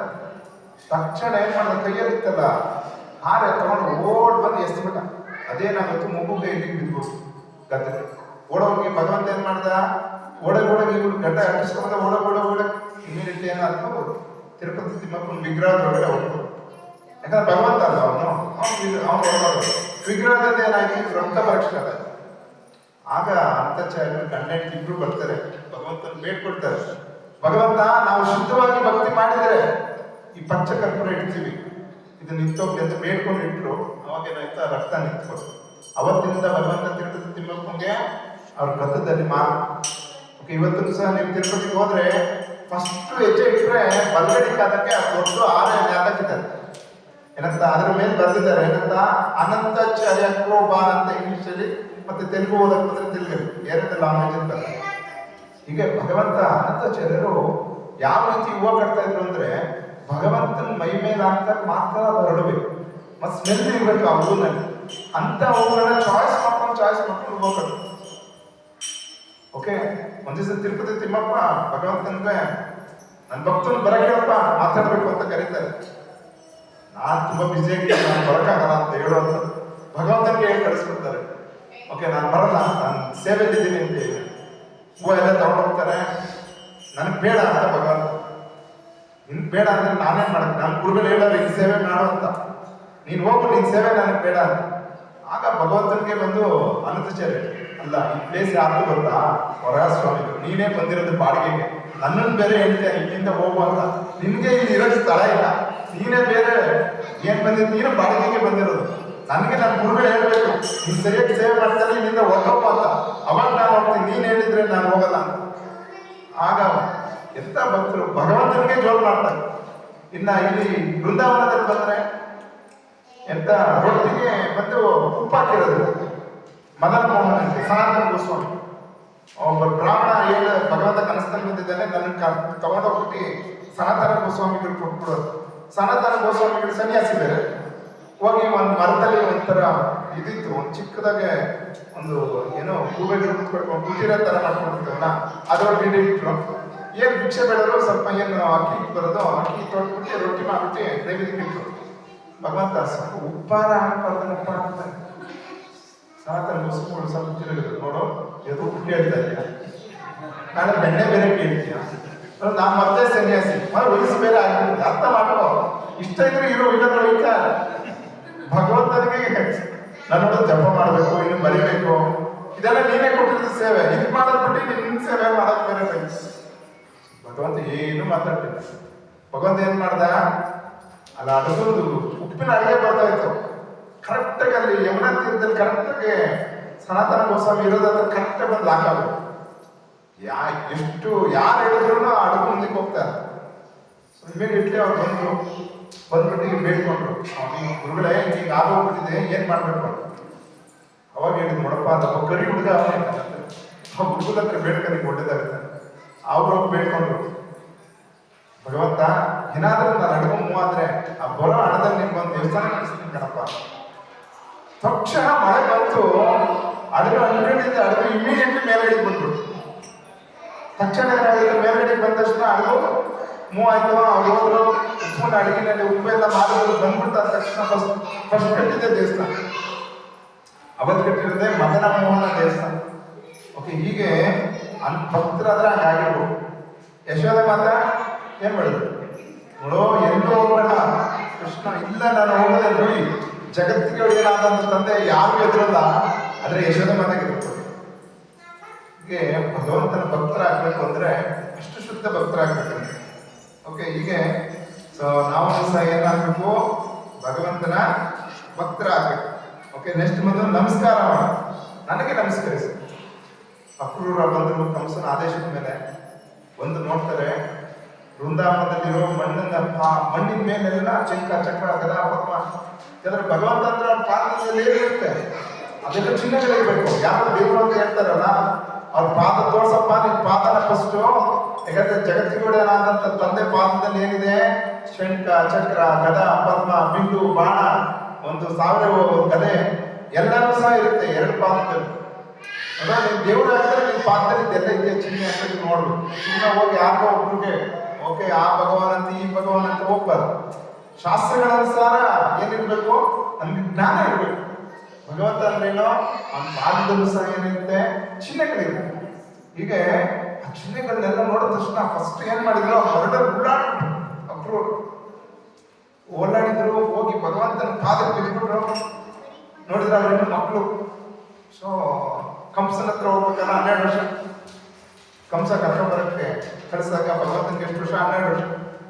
ಓಕೆ, ಕರ್ಕೊಂಡು ಏನ್ ಮಾಡ್ತಾರೆ, ರಥದ ಮೇಲೆ ಬರ್ತಾರೆ. ಸಂಧ್ಯಾ ವಂದನೆ ಮಾಡಕ್ ಟೈಮ್ ಆಯ್ತು. ನದಿಲಿ ಇಳಿತಾರೆ. ನದಿಲಿ ಇಳಿದ್ಬಿಟ್ಟು ಏನ್ ಮಾಡಿದ್ರು, ಕೈಯಲ್ಲಿ ನೀರು ತಗೊಂಡ್ರು. ನೀರು ತಗೊಂಡ ತಕ್ಷಣ ರಥದಲ್ಲಿದ್ದಂತ ಕೃಷ್ಣ ಬಲರಾಮ ಎಲ್ಲಿ ಕಾಣಿಸ್ತಾ ಇದ್ದಾರೆ? ಅವ್ರ ಕೈನಲ್ಲಿ ಕಾಣಿಸ್ತಾ ಇದ್ದಾರೆ. ಓಕೆ, ಇಲ್ಲಿ ನೀರು ಬಿಟ್ಬಿಟ್ಟು ಹಿಂದೆ ತಿರುಗಿ ನೋಡ್ತಾರೆ, ಇದು ಕೃಷ್ಣ ಬಲರಾಮ. ರಥದಲ್ಲೂ ಕೃಷ್ಣ ಬಲರಾಮ. ಹೀಗೆ ಪ್ರತಿಯೊಂದು ಅಣುವಿನಲ್ಲಿ ಅವ್ರು ಏನ್ ಮಾಡ್ತಾ ಇದ್ದಾರೆ? ಭಗವಂತ ನೋಡ್ತಾರೆ. ನಾವು ನಮಸ್ಕಾರ ಮಾಡ್ತೀವಿ, ದೇವ್ರ ಹತ್ರಕ್ಕೆ ಬಂದ್ಬಿಟ್ಟು ಆರಾಮ ಗಂಟೆ ಮುಚ್ಕೊಂಡು. ಆಕ್ಚುಲಿ ದೇವ್ರ ಹತ್ರಕ್ಕೆ ಬಂದಾಗ ನಾವು ಓಪನ್ ಮಾಡ್ಕೊಂಡು ನೋಡ್ಬೇಕಂತೆ. ಓಕೆ, ತಿರುಪತಿ ತಿಮ್ಮಪ್ಪನ ಮುಂದೆ ಕೊಡಕ್ಕಿರೋದೇ 2 ಸೆಕೆಂಡು. ಅಪ್ಪತ್ತಿಂದ ಕಣ್ಬಿಡ್ಕೊಂಡು ಬಂದಿರ್ತೀವಿ. ನಾವಪ್ಪ ಅವ್ನು ನೋಡ್ಕೋಬೇಕಷ್ಟೇ, ನಾವು ಬಂದಿದ್ದೀವಿ ಅಂತ. ಏನೋ ಭಗವಂತ ಬಂದು, ಭಗವಂತ ಆಕ್ಚುಲಿ ಇವತ್ತು ನಮ್ಗೆ ಅನ್ನಿಸ್ಬೋದು, ಏನ್ ತಿರುಪತಿ ತೂಗ್ತಾರೆ ಜರ್ಗಂಡಿ ಅಂತ. ಓಕೆ, ತೂಕಿ ಇಲ್ಲಿ ಇರೋದು 2 ಸೆಕೆಂಡ್, 2 ಸೆಕೆಂಡ್ ಬೇರೆ 1 ಸೆಕೆಂಡ್ ಕಣ್ ಬೇರೆ ಮುಚ್ಕೊಂಡ್ಬಿಡ್ತೀವಿ. ಬೆಳಕೆಲ್ಲ ಗ್ರಾಮ ಬರ್ಬೇಕಲ್ಲ ಅಂತ. ಓಕೆ, ಹೋದಾಗ ಅಟ್ಲೀಸ್ಟ್ ಕಣ್ಣಾರು ನೋಡ್ಬೇಕು. ಇರೋದು 2 ಸೆಕೆಂಡ್, ಚೆನ್ನಾಗಿ ನೋಡ್ಬೇಕು. ಓಕೆ, ಆಕ್ಚುಲಿ ಬಂದು ಏನ್ ಮಾಡ್ತೀವಿ, ಅಲ್ಲಿ ಇರೋದು 2 ಸೆಕೆಂಡ್. ಆದ್ರೆ ಭಗವಂತನ ಗೊತ್ತಾಗ್ತಾನೆ, ನಾನು ಭಕ್ತ ಬಂದಿದ್ದಾನೆ. ಓಕೆ, ಅವನ ಡೈರಿ ಬಂದು ಏನಾಗುತ್ತೆ, ನನ್ನ ಹೆಸರು ಬಂದು ಎಂಟ್ರಿ ಆಗುತ್ತೆ. ಹೀಗೆ ನಾವು ಸಹ ಏನ್ ಮಾಡ್ಬೇಕು, ಭಗವಂತನಿಗೆ ಬಂದಾಗ ನಮಸ್ಕಾರ ಮಾಡ್ಬೇಕು. ಈಗ ಎಲ್ಲರಿಗೂ ಸಹ ನಮಸ್ಕಾರ ಮಾಡ್ತೀವಿ. ಯಾಕೆ ನಮಸ್ಕಾರ ಮಾಡ್ತೀವಿ? ಹರೇ ಕೃಷ್ಣ ಪ್ರಭು ಅಂತ ಹೇಳ್ತೀವಿ. ಅವರಲ್ಲೂ ಸಹ ಭಗವಂತ ಇದ್ದಾನೆ, ಪರಮಾತ್ಮನಾಗಿ ಅವ್ರ ಹೃದಯದಲ್ಲಿ ಕೂತಿದ್ದಾನೆ. ಓಕೆ, ಅವರಿಗೆ ನಾವು ಭಗವಂತನಿಗೆ ಫಸ್ಟ್ ಅವ್ರ ಹೃದಯದಲ್ಲಿರುವಂತ ಭಗವಂತನಿಗೆ ಏನ್ ಮಾಡ್ತಾ ಇದೀವಿ? ಪ್ರಣಾಮ ಮಾಡ್ತಾ ಇದೀವಿ. ಓಕೆ, ಹೀಗೆ ಭಗವಂತನ ಒಂದು ನಮಸ್ಕಾರ ಮಾಡೋದ್ರಿಂದಲೇ ಕರ್ಕೊಂಡು ಬಂದಿದ್ದು ಯಾರೋ ಅದ್ವೈತ ಆಚಾರ್ಯರು. ಅದ್ವೈತ ಆಚಾರ್ಯರು ಏನ್ ಮಾಡಿದ್ರು, ಈ ಕಲಿಯುಗದ ಜನರನ್ನು ಉದ್ಧಾರ ಮಾಡಬೇಕಂದ್ರೆ ಅದ್ವೈತ ಆಚಾರ್ಯರು ಯಾರು? ಸ್ವಯಂ ಮಹಾವಿಷ್ಣು ಮತ್ತೆ ಸದಾಶಿವನ ಕಂಬೈಂಡ್ ಅವತಾರ. ಮಹಾವಿಷ್ಣುನ ಏನ್ ಮಾಡ್ತಾರೆ, ಯೋಚನೆ ಮಾಡ್ತಾರೆ, ಇವ್ರನ್ನೆಲ್ಲ ಈ ಕಲಿಯುಗದಲ್ಲೆಲ್ಲ ನಾನು ಸುದರ್ಶನ ಕಲಿಬೇಕು ಅಂತ ತೀರ್ಮಾನ ಮಾಡ್ಕೊಂಡಿರ್ತಾರೆ ಮಹಾವಿಷ್ಣು. ಆದ್ರೂ ಸಹ ಲಾಸ್ಟ್ಗೆ ಏನ್ ಮಾಡ್ತಾರೆ, ಕೊನೆಗೆ ಒಂದು ಪ್ರಾರ್ಥನೆ ಮಾಡ್ತಾರೆ ಅಂತ ಏನ್ ಮಾಡಿದ್ರು, ಸಾಲಿಗ್ರಾಮ ಇಟ್ಟಿ, ಅದಕ್ಕೆ ತುಳಸಿದೆಲ್ಲ ಇಟ್ಟಿ, ಕೃಷ್ಣ ಈ ಭೌತಿಕ ಜಗತ್ತನ್ನು ಉದ್ಧಾರ ಮಾಡ್ಬೇಕಂದ್ರೆ ನೀನೇ ಬರ್ಬೇಕು, ನಿನ್ ಬಿಟ್ರೆ ಬೇರೆ ಯಾರು ಉದ್ಧಾರ ಮಾಡೋಕ್ಕಾಗೋದಿಲ್ಲ ಬಾ ಅಂತ ಏನ್ ಮಾಡಿದ್ರು, ಪ್ರಾರ್ಥನೆ ಮಾಡಿದ್ರು. ಆ ಪ್ರಾರ್ಥನೆಗೆ ಮೆಚ್ಚಿ ಬಂದವರು ಯಾರು? ಚೈತನ್ಯ ಮಹಾಪ್ರಭು. ಓಕೆ, ಹೀಗೆ ಭಗವಂತನ ಬರೋದಕ್ಕೆ ಅವ್ರು ಯಾವ ರೀತಿ ಪ್ರಾರ್ಥನೆ ಮಾಡಬೇಕು? ಹಂಗೆ ನಮ್ಗೆ ಭಗವಂತನ ಒಂದು ನಾಮ ಸಿಕ್ಕಿದೆ ಅಂದ್ರೆ ಯಾರ ಕರುಣೆ? ಅದ್ವೈತಾಚಾರ್ಯರು, ನಿತ್ಯಾನಂದ ಪ್ರಭು, ಬಲರಾಮನ ಕರುಣೆ ನಮಗೆ ಸಿಕ್ಕಿರೋದು. ಕೃಷ್ಣನ ಸೇವೆ ಮಾಡಿ ಅಂತ ನಮ್ಗೆ ಏನ್ ಮಾಡಿದ್ದಾರೆ ಅವರು? ನಮ್ಗೆ ಆ ಕರುಣೆ ಕೊಟ್ಟಿದ್ದಾರೆ. ನಾವೇನ್ ಮಾಡ್ಬೇಕು? ಅದನ್ನು ಉಪಯೋಗ ಮಾಡ್ಕೋಬೇಕು. ಇಲ್ಲಾಂದ್ರೆ ಏನಾಗುತ್ತೆ, ನಾವು ಪ್ರಾಣಿಗಳಿಗೆ ಸಹ ಎಷ್ಟೋ ಜನಕ್ಕೆ ನಾವು ಹೇಳ್ತೀವಿ ಬರಪ್ಪ ಭಗವಂತನ ಬಗ್ಗೆ ತಿಳ್ಕೊಳ್ಳಿ ಅಂತ. ಸಾವಿರಾರು ಜನರು ಒಬ್ರಿಗೂ ಮಾತ್ರ ಆಸಕ್ತಿ ಬರೋದು. ಭಗವಂತ ಏನ್ ಮಾಡಿದಾನೆ, ಎಲ್ಲರೂ ಸಹ ಭಕ್ತಿ ಮಾಡ್ಬೇಕು ಅನ್ಸುತ್ತೆ. ಕೆಲವೊಬ್ರು ಮಾತ್ರ ಚಾಯ್ಸ್ ಮಾಡ್ತಾರೆ. ಅವ್ನ ಕರುಣೆ ಇದ್ರೆ ಮಾತ್ರ ಅವ್ರ ಭಕ್ತಿ ಬರೋದು. ಹಾಗೆ ನೀವೆಲ್ಲರಿಗೂ ಸಹ ಏನಾಗಿದೆ, ಭಗವಂತನ ಕರುಣೆ ಸಿಕ್ಕಿದೆ. ನಾವು ಮಾಡ್ಬೇಕು, ಇನ್ನೊಂದು ಜನ್ಮ ಸಿಗುತ್ತೋ ಸಿಗದೋ ಅಲ್ವಾ? ಯಾವ ಬೇಕಾದ್ರೂ ದೇವತೆಗೆ ಹಾಕ್ಬೋದು. ಗೊತ್ತಾ ನಿಮ್ಗೆ ನಮ್ಮ ಸಾವು ಡೇಟ್ ಯಾವತ್ತಿದೆ ಅಂತ ಯಾರಿಗೂ ಸಹ ಗೊತ್ತಿಲ್ಲ. ಆದ್ರೂ ಸಹ ನಮ್ಮ ಸಾವು ಬರೋದಕ್ಕಿಂತ ಮುಂಚೆ ನಾವೇನ್ ಮಾಡಬೇಕು? ನಮ್ಮ ಭಕ್ತಿ ಅನ್ನೋದು ಮಾಡಕ್ಕೆ ಒಂದು ಪ್ರಯತ್ನ ಮಾಡಬೇಕು. ಇಲ್ಲಾಂದ್ರೆ ಇಲ್ಲೇ ಉಳ್ಕೊಳ್ತೀವಿ ಅಲ್ವಾ? ಇಲ್ಲೇ ಉಳ್ಕೊತೀವಿ ಅಂದ್ರೆ ಇಲ್ಲ ಹಿಂಗೆ ಒಳ್ಳೆ ಮನೆ, ಒಳ್ಳೆ ಗಂಡ, ಮಕ್ಕಳು ಸಿಗ್ತಾರೆ ಅಂತಲ್ಲ. ಬಟ್ ನಾಯಿನೋ, ನರಿನೋ, ಅದಿನೋ, ಕೊಲಿನೋ, ಕಾಗೆನೋ ಹಾಕಿ ಬಿಡ್ಬೇಕಾಗುತ್ತೆ ಅಲ್ವಾ? ಸೊ ಅದರಿಂದ ಹೋಗೋದು ಹೋಗ್ತೀವಿ, ಭಗವಂತನ ನಾವು ವೈಕುಂಠಕ್ಕೆ ಹೊರಟೋಗ್ಬಿಡ ಅಲ್ಲ. ಹೀಗೆ ಅದ್ವೈತಾಚಾರ್ಯರು ಸೊ ಈ ಭೌತಿಕ ಜಗತ್ತಿನಲ್ಲಿ ಬಂದಾಗ ಏನ್ ಮಾಡಿದ್ರು, ಭಗವಂತನಿಗೆ ಪ್ರಣಾಮ ಮಾಡಿ ಕರ್ಕೊಂಡು ನೆಕ್ಸ್ಟ್ ಬಂದು ನನ್ನನ್ನು ಪೂಜಿಸಿ. ಪೂಜೆ ಮಾಡೋದು ಮಾಡ್ತೀನಿ. ನಮ್ಮ ಹಿಂದೂ ಸಂಪ್ರದಾಯದಲ್ಲಿ ಎಷ್ಟು ಕೋಟಿ ದೇವತೆಗಳಿದ್ದಾರೆ? 33 ಕೋಟಿ ದೇವತೆ. ಪ್ರಭು ನಮ್ಮನೆ ಮಾರಮ್ಮ ಬೇಜಾರು ಮಾಡ್ಕೊಳ್ಳಲ್ವಾ ಅಂತ ಆ ಮಾರಮ್ಮನು ಸಹ ಏನ್ ಮಾಡ್ತಾ ಇದಾರೆ? ಕೃಷ್ಣನ ನಾಮಸ್ಮರಣ ಮಾಡ್ತಾ ಇದ್ದಾರೆ. ಯಾರು? ಅವರು ಆದಿಶಕ್ತಿ. ಹೌದಲ್ಲ? ಎಲ್ಲ ಗ್ರಾಮ ದೇವತೆ ಎಲ್ಲ ಯಾರಾಗಿದ್ದಾರೆ? ಆದಿಶಕ್ತಿ. ಓಕೆ, ಆದಿಶಕ್ತಿನೂ ಸಹ ಭಗವಂತನ ಆದೇಶದ ಮೇಲೆ ಭೌತಿಕ ಜಗತ್ತಲ್ಲಿ ಏನೋ ನೋಡ್ತಾರೆ. ಇವ್ರು ಕೃಷ್ಣ ಭಕ್ತಿ ಮಾಡ್ತಾರೆ ಅಂದ್ರೆ ಚುಚ್ಚಕ್ಕೆ ರೆಡಿ ಆಗಿರ್ತಾರೆ. ಯಾವ ತರ ಚುಚ್ತಾರೆ? ಮೂರು ತರ ದುಃಖಗಳು: ಆಧ್ಯಾತ್ಮಿಕ, ಆದಿದೈವಿಕ, ಆದಿಭೌತಿಕ. ಈ ಮೂರು ದುಃಖಗಳಿಂದ ಏನ್ ಮಾಡ್ತಾರೆ? ಭಕ್ತಿ ಅಂತ ಮಾಡೋದಿಲ್ಲ, ಹಿಂಗಾರ ದುಃಖ ಮನಸ್ಸಿನಿಂದ. ಓಕೆ, ಮಕ್ಕಳು ಹೇಳಿದ ಮತ್ತೆ ಕೇಳಲ್ಲ. ಜಪ ಇವ್ರು ಮಾಡಿದಂತ ಅವ್ರು ಹೇಳಿದ ಮಾತು ಕೇಳೋದು. ನಾವು ಜಪ ಮಾಡ್ತಾರೆ ಅಂತಾನೆ ನಮ್ಮ ಮಕ್ಕಳು ಹೇಳಿದ ಮಾತು ಕೇಳೋದು. ನಮ್ಮ ಅಪ್ಪನೇ ಜಪ ಮಾಡಲ್ಲ, ನಾನು ಹೆಂಗೆ ಜಪ ಮಾಡ್ಬೇಕು ಅಂತ. ಓಕೆ, ಸೊ ಹಿಂಗೆ ಆ ಚಿಂತನೆ ಏನಾಗುತ್ತೆ? ಬಂದ್ಬಿಡುತ್ತೆ. ಪ್ರಸಾದ ರೆಡಿ ಆಗಿದೆ, ನೈವೇದ್ಯ ರೆಡಿ ಮಾಡೋದು. ಓಕೆ, ಸೊ ಹೀಗೆ ಎಷ್ಟೇನಾಗುತ್ತೆ? ಆದಿಭೌತಿಕ ಇತರ ಜೀವನದಿಂದ ಆಗುತ್ತೆ ದುಃಖ. ನೋಡಿ, ಭಗವಂತನ ಶರಣಾಗಲ್ಲ, ಅವ್ರ ಮನೇಲಿ ಏನೋ ಒಂದು ಪ್ರಾಬ್ಲಮ್ ಮೇಲೆ ಒಂದು ಸಮಸ್ಯೆ ಮೇಲೆ ಒಂದು ಸಮಸ್ಯೆ, ಒಂದು ಸಮಸ್ಯೆ ಮೇಲೆ ಸಮಸ್ಯೆ ಬರ್ತಾನೆ ಇರ್ತಾರೆ. ಅವ್ರು ಭಗವಂತನ ಶರಣಾಗಬೇಕು ಅಂತ ಗೊತ್ತೇ ಆಗೋದಿಲ್ಲ. ಬರೀ ಪ್ರಭು ನನ್ನ ಸಮಸ್ಯೆ ಅಂದ್ರೆ ಸಮಸ್ಯೆ ಇದೆಲ್ಲ ಕಳ್ಕೊಂಡು ಆಮೇಲೆ ಭಕ್ತಿ ಮಾಡ್ತೀನಿ ಅಂತ. ಬರೀ ಭಕ್ತಿ ಮಾಡ್ತಂದ್ರೆ ಸಮಸ್ಯೆ ಎಲ್ಲ ಕಳೀತೆ ಅಂತ ಮಾತ್ರ ಅವ್ರು ಅನ್ಕೊಳ್ಳೋದು. ಹೌದಲ್ಲ? ಭಗವಂತ ಬಂದು ನಮ್ಮ ಜವಾಬ್ದಾರಿ ಎಲ್ಲ ಭಗವಂತ ತಗೊಳಕ್ ರೆಡಿ ಆಗಿದ್ರು ಸಹ ನಾವೇನ್ ಮಾಡ್ತಾ ಇದೀವಿ? ನಮ್ಮ ಪ್ರಯತ್ನ ನಾವು ಮಾಡ್ತಾ ಇದೀವಿ. ನಮ್ಮ ಪ್ರಯತ್ನದಿಂದ ಏನೂ ಆಗಲ್ಲ. ಅವ್ನ ಕೃಪೆಯಿಂದ ಬೇಕಾದ್ರೆ ಏನ್ ಬೇಕಾದ್ರೂ ಆಗಲ್ಲ. ಹೌದಲ್ಲ? ಈ ದೇವಸ್ಥಾನ ಆಗ್ಬೇಕಂದ್ರೆ ಯಾರು ಕೃಪೆ? ಅವ್ನ ಕೃಪೆಯಿಂದನೇ ಈ ದೇವಸ್ಥಾನ ಆಗಿದೆ. ಓಕೆ, ನಾವೆಲ್ಲ ಆರಾಮಾಗಿ ಜಪ ಮಾಡ್ಕೊಂಡು ಓಡಾಡ್ಕೊಂಡಿದ್ದೋ. ಓಕೆ, ಸೊ ಪ್ರಭುಗಳಿಗೂ ಬಂತು. ಅವ್ರ ಮನೆಗೆ ಹೋಗಿ ನಾವೆಲ್ಲ ಹೋಗಿ ಕೀರ್ತನೆ ಮಾಡೋ ಕೊಡಪ್ಪ ಕೊಡಪ್ಪ. ಓಕೆ, ಎಷ್ಟು ಸತಿ ಹೋಗಿದೀವಿ ಅವ್ರ ಮನೆಗೆ, ನಂದಮ್ಮಯ್ಯವ್ರ ಮನೆಗೆ. ಓಕೆ, ಇಲ್ಲ ಅಂದ್ರೆ 2 ವರ್ಷ ಚೆನ್ನಾಗಿ ಸುತ್ತಿದ್ವಿ. ಆಮೇಲೆ ಏನೋ ಭಗವಂತನ ಕರುಣೆ ಮತ್ತು ಬಿಡಿ ಕೃಷ್ಣ ಅಂದೆಲ್ಲ ಕೇಳ್ಕೊತಾವೆ ಅಂದ್ಬಿಟ್ಟು ಏನ್ ಮಾಡ್ತಾರೆ, ಹೃದಯದಲ್ಲಿ ಕುತ್ಕೊಂಡು ಶಾಂತಿ ಮಾಡಿಸ್ಬೋದು. ಓಕೆ, ಹೀಗೆ ಸೊ ಭಗವಂತನ ಕೃಪೆ ಇದ್ರೆ ಏನ್ ಬೇಕಾದ್ರೂ ಆಗುತ್ತೆ. ನಮ್ಮ ಚಿಂತನೆಯಿಂದನೇ ಅಥವಾ ನಮ್ಮ ಸೇವೆಯಿಂದ ಏನ್ ಬೇಕಾದ್ರೂ ಆಗಲ್ಲ. ಹೀಗೆ ಭಗವಂತ ಬಂದು ಭಗವಂತನ ಪೂಜೆ ಮಾಡೋದ್ರಲ್ಲಿ ಪೃಥು ಮಹಾರಾಜ ಇಸ್ ನಂಬರ್ 1. ಪೃಥು ಮಹಾರಾಜ ಒಂದು ವೇಣುವಿನ ಮಗ.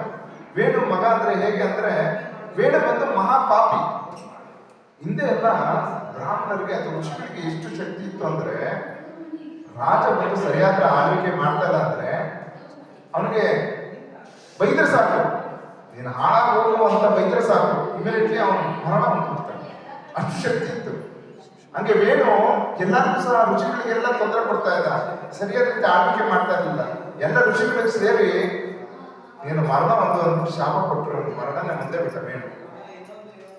ಆಗ ಮತ್ತೆ ರಾಜ ಬೇಕಲ್ಲ, ಹಾಗೇನ್ ಮಾಡಿದ್ರು, ಇವನ್ ದೇಹದ ತೊಡೆ ಭಾಗನ ಹೇಗೆ ಮೆಲ್ಗೆ ಕಡಿತೀವಿ ಹಾಗೆ ಬಂದು ಕಡಿಯಕ್ಕೆ ಮಾಡ್ತಾರೆ. ಆ ಕಡಿಯೋದ್ರಿಂದ ಬಂದಿದ್ದು ಯಾರು? ಸ್ವಯಂ ಭಗವಂತನ ಅವತಾರ ಪೃಥು ಮಹಾರಾಜ, ಚಕ್ರವೇಶ ಅವತಾರ. ಲಕ್ಷ್ಮೀನೂ ಸಹ ಬರ್ತಾರೆ. ಲಕ್ಷ್ಮೀ ಬಂದು ಪೃಥು ಮಹಾರಾಜ ರಾಜ ಆದರು.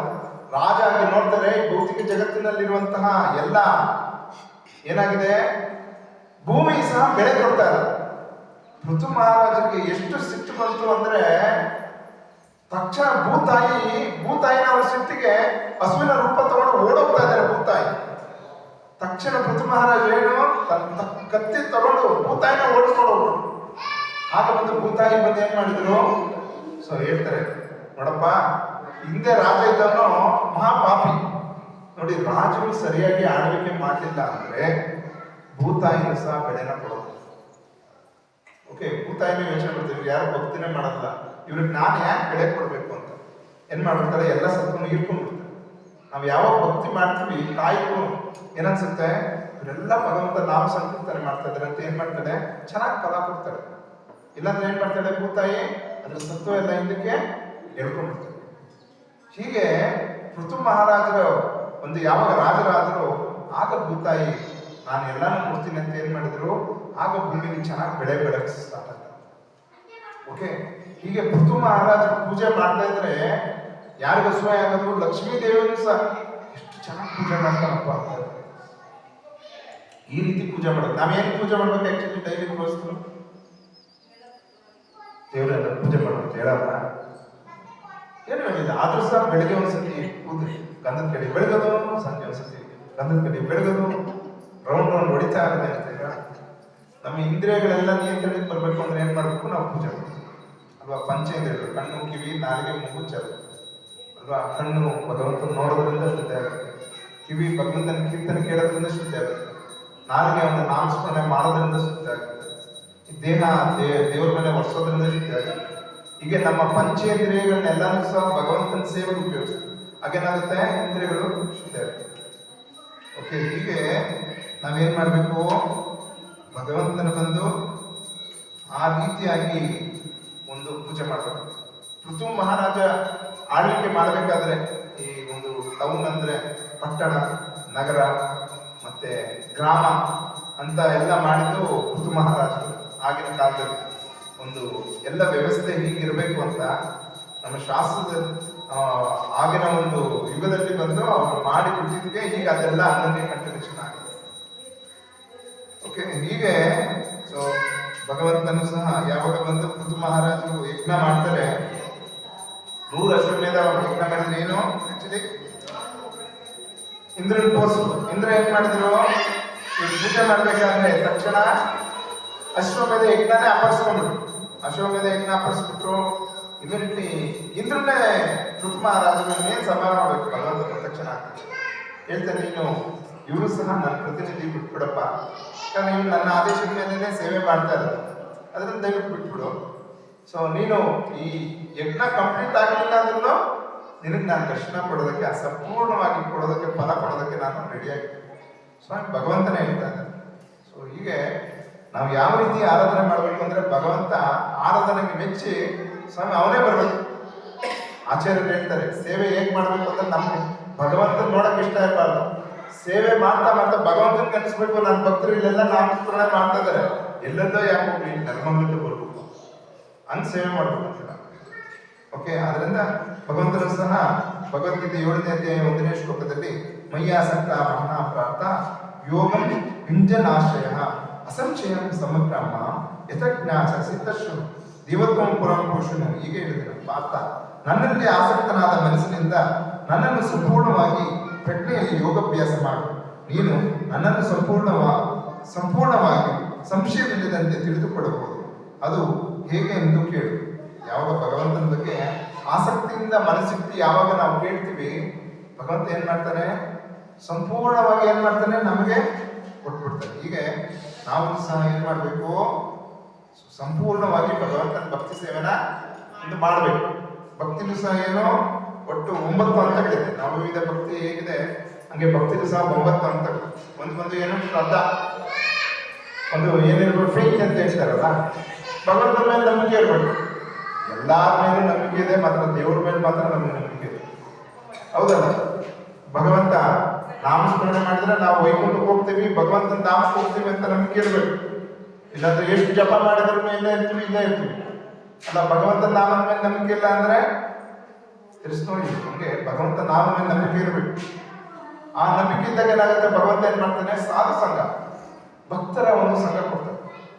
ಆ ಭಕ್ತರ ಸಂಘದಲ್ಲಿ ಏನಾಗುತ್ತೆ, ಭಜನಾ ಕ್ರಿಯೆ ಏನ್ ಮಾಡ್ತೀವಿ, ಎಲ್ಲರಿಗೂ ನಮ್ಗೂ ಅನ್ಸುತ್ತೆ, ನಾವು ಯಾಕೆ ಭಕ್ತಿ ಮಾಡ್ಬಾರ್ದು, ಇವರೆಲ್ಲ ಭಕ್ತಿ ಮಾಡ್ತಾ ಇದ್ದಾರೆ, ನಾನು ಯಾಕೆ ಭಕ್ತಿ ಮಾಡ್ಬಾರ್ದು ಅಂತ ಅನ್ಸುತ್ತೆ. ಇಷ್ಟೇನಂತ ಭಜನಾ ಕ್ರಿಯೆ ಜಪ ಮಾಡ್ತಾ ಏನಾಗುತ್ತೆ, ಅನಂತ ನಿವೃತ್ತಿ. ನಮ್ಮಲ್ಲಿ ಏನು ಕೆಟ್ಟದ್ದು ಏನೇನಿದೆ ಎಲ್ಲಾನು ಏನಾಗುತ್ತೆ, ಹೊರಗಡೆ ಪರೀಕ್ಷಿಸುತ್ತೆ. ನೆಕ್ಸ್ಟ್ ಆಗುತ್ತೆ, ಯಾವಾಗ ಭಗವಂತನ ನಾಮಸ್ಮರಣೆಯಿಂದ ಒಳ್ಳೆ ಗುಣಗಳು ಪರೀಕ್ಷಿತಾಗುತ್ತೆ, ಆಗ ಏನಾಗುತ್ತೆ, ಭಕ್ತಿ ನಿಷ್ಠೆ ಬೆಳೆಯುತ್ತೆ. ಓಕೆ, ಎಷ್ಟೊಂದು ಜಪ ಮಾಡ್ತಾ ಇದ್ದೀವಿ, ಅದನ್ನ ನಾನು ಕಾನ್ಸ್ಟೆಂಟ್ ಆಗಿ 16 ಮನೆ ಮಾಡ್ತಾ ಇದೀವಿ ಅಂದ್ರೆ ಡೈಲಿ 16 ಮನೆ ಮಾಡೋದಕ್ಕೆ ಪ್ರಯತ್ನ, ನಿಷ್ಠೆ ಬಂದ್ಬಿಡುತ್ತೆ. ಭಕ್ತಿ ನಿಷ್ಠೆ ಬಂದಾಗ ಏನಾಗುತ್ತೆ, ರುಚಿ ಬೆಳೆಯುತ್ತೆ. ಭಗವಂತನ ನಾಮದಲ್ಲಿ ಏನ್ ಬೆಳೆಯುತ್ತೆ, ರುಚಿ. ಓಕೆ, ಜಪ ಮಾಡಿಲ್ಲ ಅಂದ್ರೆ ಏನೋ ಕಳ್ಕೊಂಡಂಗೆ, ಆ ರುಚಿ ಬೆಳಿಬೇಕು. ಓಕೆ, ನೆಕ್ಸ್ಟ್ ಬಂದರೆ ಅದು ರುಚಿ ಬೆಳೆದಾಗ ಏನಾಗುತ್ತೆ, ಭಗವಂತನ ನಾಮದ ಮೇಲೆ ಆಸಕ್ತಿ ಬರುತ್ತೆ. ಆಸಕ್ತಿ ಬಂದಾಗ ಏನಾಗುತ್ತೆ, ಭಾವ ಪಡೆಯುತ್ತೆ. ಭಗವಂತನ ಕೀರ್ತನೆ ಕೇಳ್ತಾ ಇದ್ರೆ ಕೆಲವೊಬ್ರು ಏನ್ ಮಾಡ್ತಾರೆ, ಅಳ್ತಾ ಇರ್ತಾರೆ. ಅಂದ್ರೆ ಭಗವಂತನ ಭಾವ ಪರೋಕ್ಷರಾಗ್ಬಿಟ್ಟಿರ್ತಾರೆ. ಆ ಭಾವದಿಂದ ಏನ್ ಬರುತ್ತೆ, ಭಗವಂತನ ಕೃಷ್ಣ ಭಕ್ತಿ ಪ್ರೇಮ ಸಿಗುತ್ತೆ. ಇದು ಬಂದು ಹೇಗೆ ಬಂದು ಭಕ್ತ ಯಾವ ಹಂತದಲ್ಲಿ ನಾವೇ ಅನ್ಕೋಬೇಕು, ಇನ್ನು ಯಾವ ಹಂತದಲ್ಲಿದ್ದೀವಿ, ಶ್ರದ್ಧಾಲಿದ್ದೀವ, ಭಜನಾ ಕ್ರಿಯೆಯಲ್ಲಿ ಇದ್ವಾ, ಅನರ್ಥ ನಿವೃತ್ತಿ ನಡೀತಾ ಇದೆಯಾ, ನಿಷ್ಠೆ ಬಂದಿದ್ಯಾ.